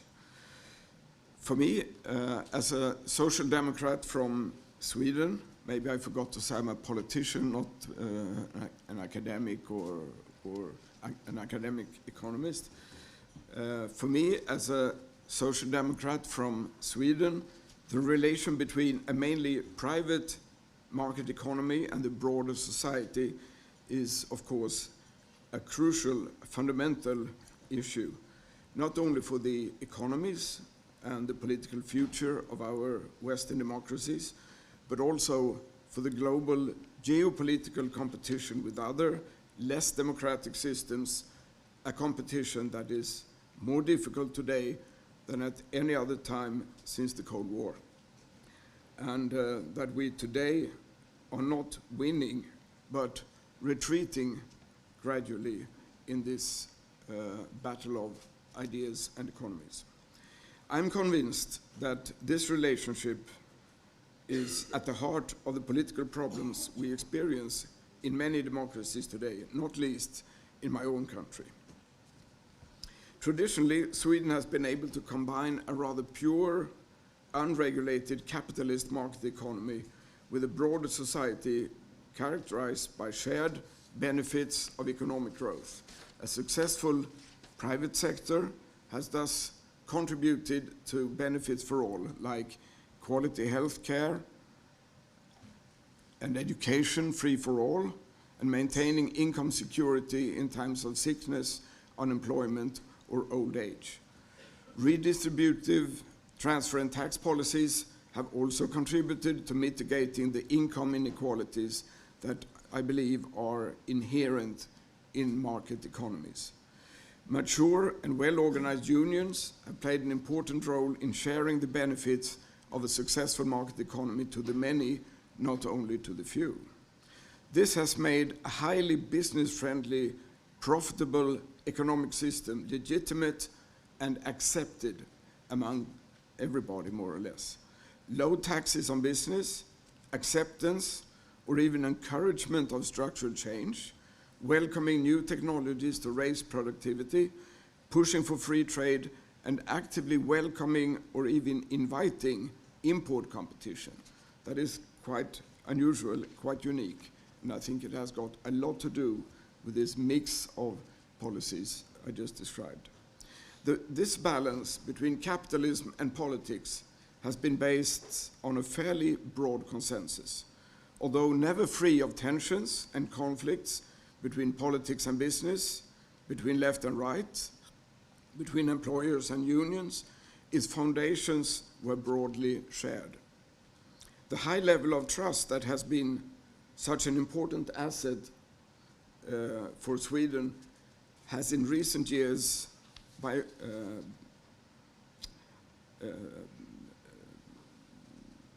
has been challenged by a growing feeling of exclusion, distrust of political and economic elites, and cries for change. Many people and lots of voters feel that society is on the wrong path, that everything was better in the old days. Looking back in the old days, everything was moving forward. The future looked bright and optimism ruled. Now, in contrast, the future appears uncertain and often even fearful. That is the perception among many, this nostalgia. But the reality represented by statistics and numbers gives a very different picture of life in Sweden today. Income and consumption standards have risen compared to, for example, 30 years ago. Private consumption has increased per capita by up to 60%. Housing, health, life expectancy, education standards are all on a far superior level than at any time in the past. Gender equality has made big leaps forward. Children grow up in a dramatically more favorable situation than they did in the past. That was not intended to be. So why is there such a malaise? Why is there such anger? Voters have turned their backs on all established political parties. The two main traditional parties, Conservatives and Social Democrats, have each lost a third or a quarter of their voters. Almost all the smaller parties risk being wiped out from parliament, according to recent polls. Instead, the extreme nationalistic right, the Sweden Democrats, has in a short time become the second biggest party with 20% of the votes. The party is aggressively anti-immigrant. Many people label it racist and point to its roots among Nazis when it was founded in the late 20th century. This extreme party is now the basis for the existence and survival of the conservative-led government, which consists of three smaller center-right parties. The government cannot get a single proposal through parliament without the active support of the Sweden Democrats, a support that never comes without a price. Conventional wisdom offers one unambiguous explanation. It goes like this: there are too many immigrants in Sweden, and immigration must stop. Voters vote for the party with the most extreme anti-immigration policy, and that party is the Sweden Democrats. This analysis now permeates political debate. I believe this explanation, though, is too simplistic. We must look at broader aspects of society, much broader aspects. It's true that Sweden has accepted more immigrants than most other European countries, but the correlation between immigration and right-wing populism is not convincing. If we look at 4 Nordic countries, Denmark, Norway, Finland, and Sweden, all of them rich, advanced welfare states, historically, immigration policies have been quite different between these otherwise quite similar countries. Norway and Finland, the two countries with the traditionally most restrictive policy towards immigration, they were the ones with the earliest as well as the most powerful such nationalist, anti-elitist parties. In oil-rich Norway, to start, the Progress Party, as it's called there, became the second biggest party already in 2005 and were represented in government from 2013. They held very important positions as ministers of finance, justice, defense, immigration, and the all-important oil and energy ministry in Norway. In Finland, the other country that was not so welcoming for immigration, the extreme nationalist True Finns Party became the country's second biggest party as early as 2015 and were in government several times since then. At present, 7 out of the cabinet's 18 ministers represent the True Finns. They hold heavyweight positions as Deputy Prime Minister, Minister of Finance, Ministers of Justice, Industry, Culture, and Social Affairs. My conclusion of explaining this comparison of Nordic countries is that although immigration obviously is an important factor, it cannot alone explain the growth of right-wing nationalist parties. Neither is unemployment, poverty, or economic decline relevant factors. We have to look elsewhere. We must start by understanding why so many voters are not only unhappy, but angry. Discontent is not unusual in times of change like this, but this time is different. Changes have had more profound effects on the political landscape than we have seen in Sweden for 100 years since democracy was introduced as late as 1921. This is, of course, I believe, the consequence of a long period, not a sudden, but of a gradual and long period of dissatisfaction among voters. The traditional right-left dimension, where voters could be expected to vote according to income and profession, with blue-collar and low-paid white-collar workers voting left, and the more upscale their income and status, the more likely they were to vote to the right. This well-established pattern, based on hierarchy or class, if you wish, has now been challenged according to new conflicts and along new lines. Patterns that have been firmly established since democracy was won 100 years ago are now being uprooted.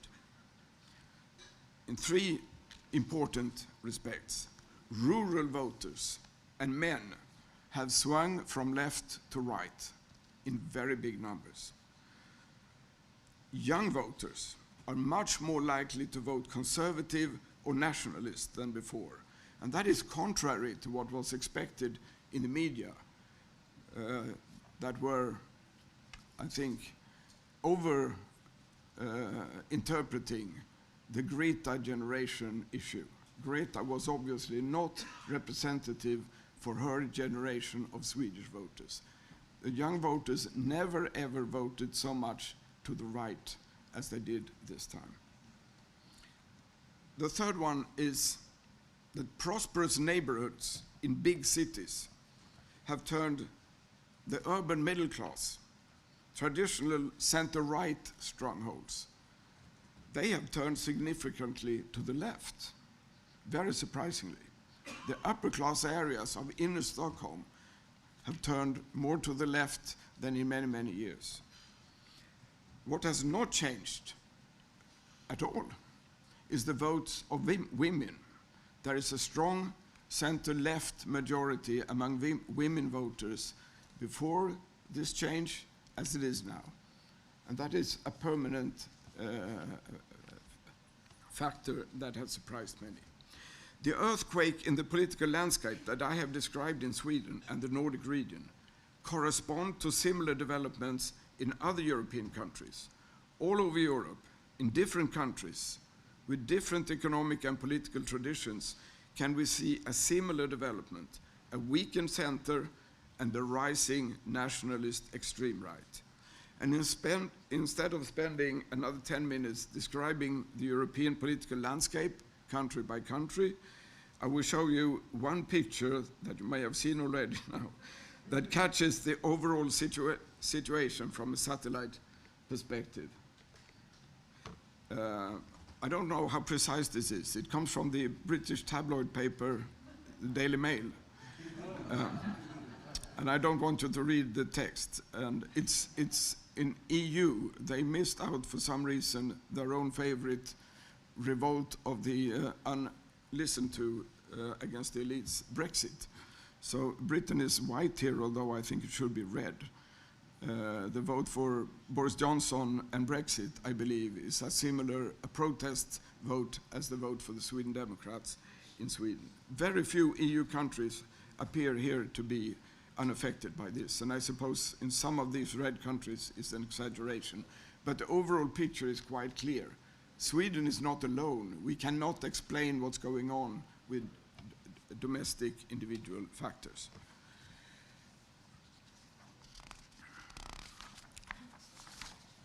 The important question is, of course, what is behind this very dramatical development in so many such different countries in such a short time? I believe economic factors are important behind this upheaval. Other factors are, as I said, of course, at work, but the relation between capitalism and society is an underlying crucial factor. It's at work in so many countries at the same time, and they cannot be overlooked. When new or small parties move from the fringe to the political arena to influential or even powerful positions at the heart of political power, it is not only the result of these parties' skills or talents, but primarily of the failure of the established parties to maintain the trust of voters that they previously held. Two dimensions, I believe, are necessary for earning and maintaining fundamental trust in the system. First, I believe the political system needs what can be called legitimacy, that it works for the broad spectrum of the population, for all or almost all, that most people can feel that it's a system not for the few, but for the many.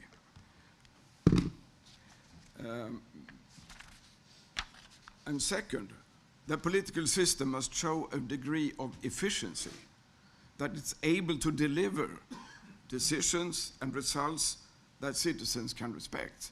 Maybe not like everything, but at least have a feeling that the system works. In Swedish politics, I believe we have failed on both these criteria. At least, maybe fail is a strong word, but something to that meaning. Disappointed voters have fled from parties left and right to the available outsider party that has not been involved in development of recent years. One could argue that, objectively speaking, Swedes are much better off now than before, and that this should not be time for radical outsiders to turn the political map upside down. But that is obviously not the way it works. Instead, I believe their focus is on how their relative position has fared. And for many, that is a totally different story. Traditionally, the distributive outcomes of market forces has, as I have mentioned before, been mitigated by redistributive tax and transfer policies. But for some decades now, this has been reversed. A swing to the right among voters has made it possible, but only rare and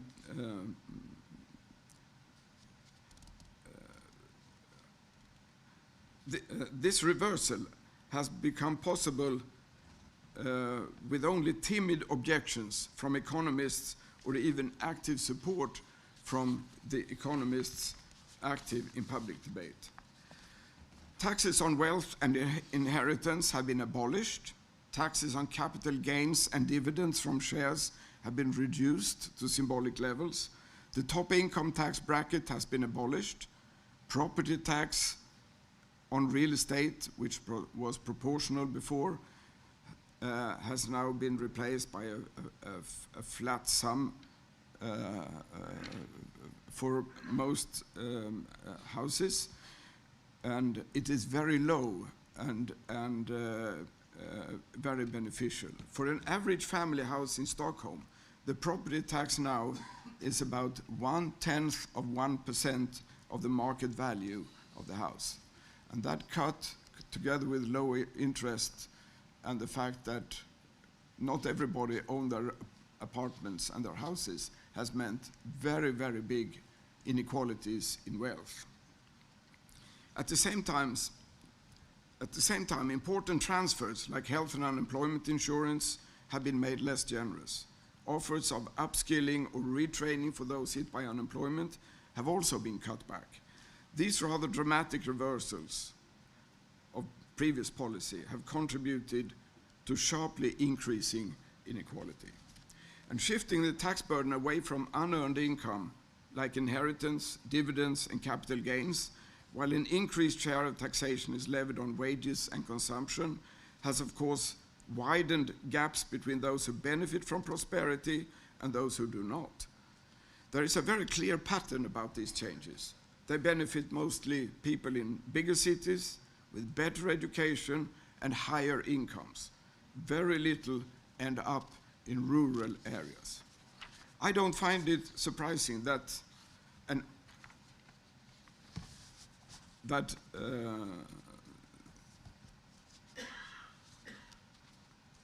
sorry, I was distracted and I lost track. There is a very clear pattern about these changes, and very little of them end up in rural areas. People now have an attitude that politicians do not represent the interest of ordinary people anymore. Instead, they favor the privileged that benefit from these policies of recent years. I believe this has contributed to the loss of legitimacy for the traditional political parties. They all share this development. Not one party is responsible for it all, and no party is beyond part of the blame.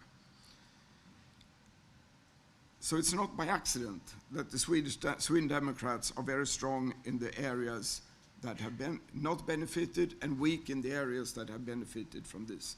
And they have successfully positioned themselves as the voice of the people versus the establishment, of the outsiders versus the insiders, of the periphery versus the center.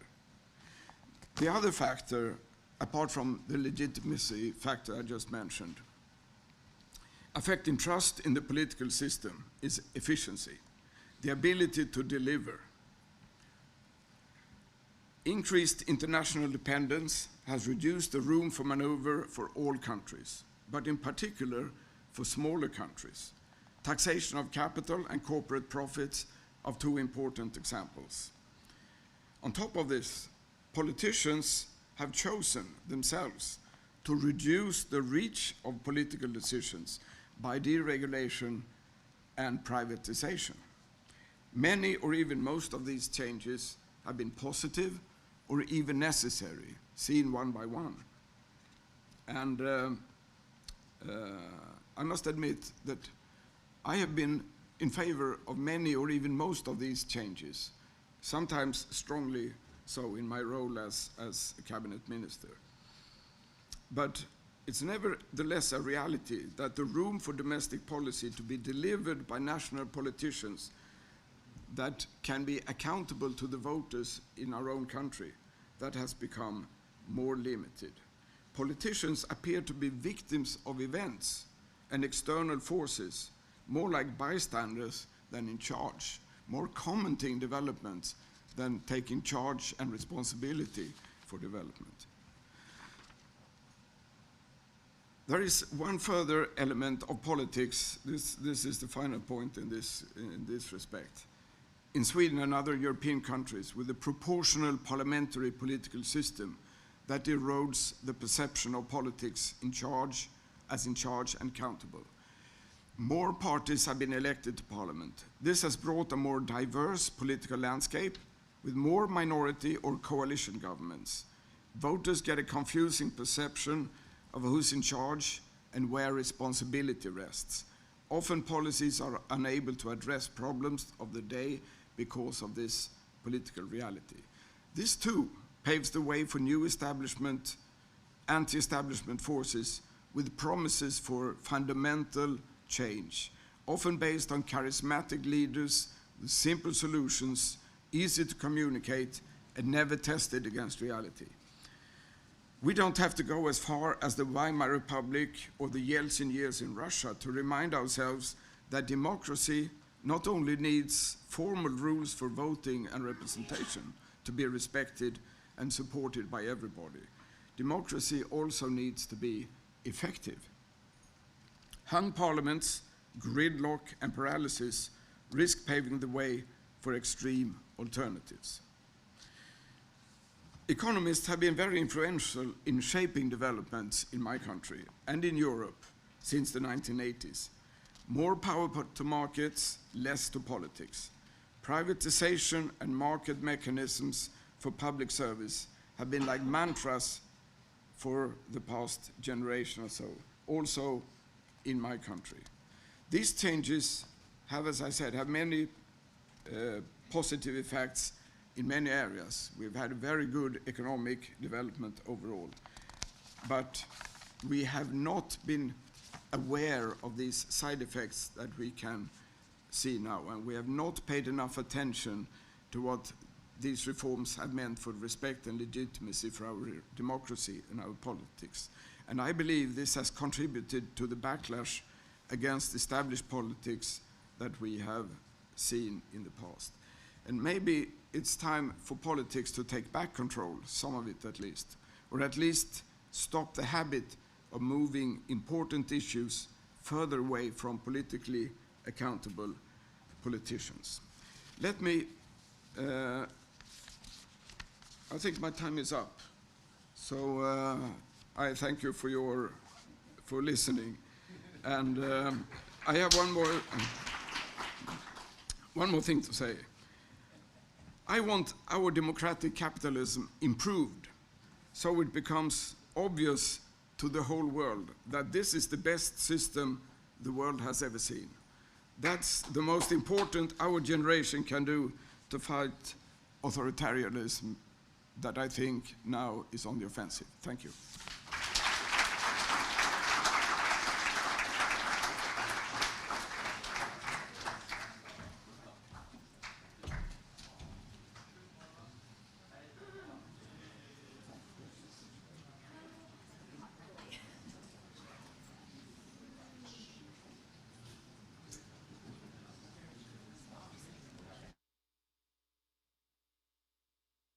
So we'll be breaking for lunch now for those of you who are joining us upstairs. We'll see you in just a few.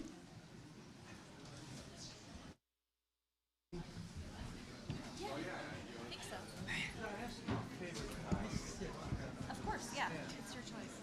Yeah. Yeah, that's right.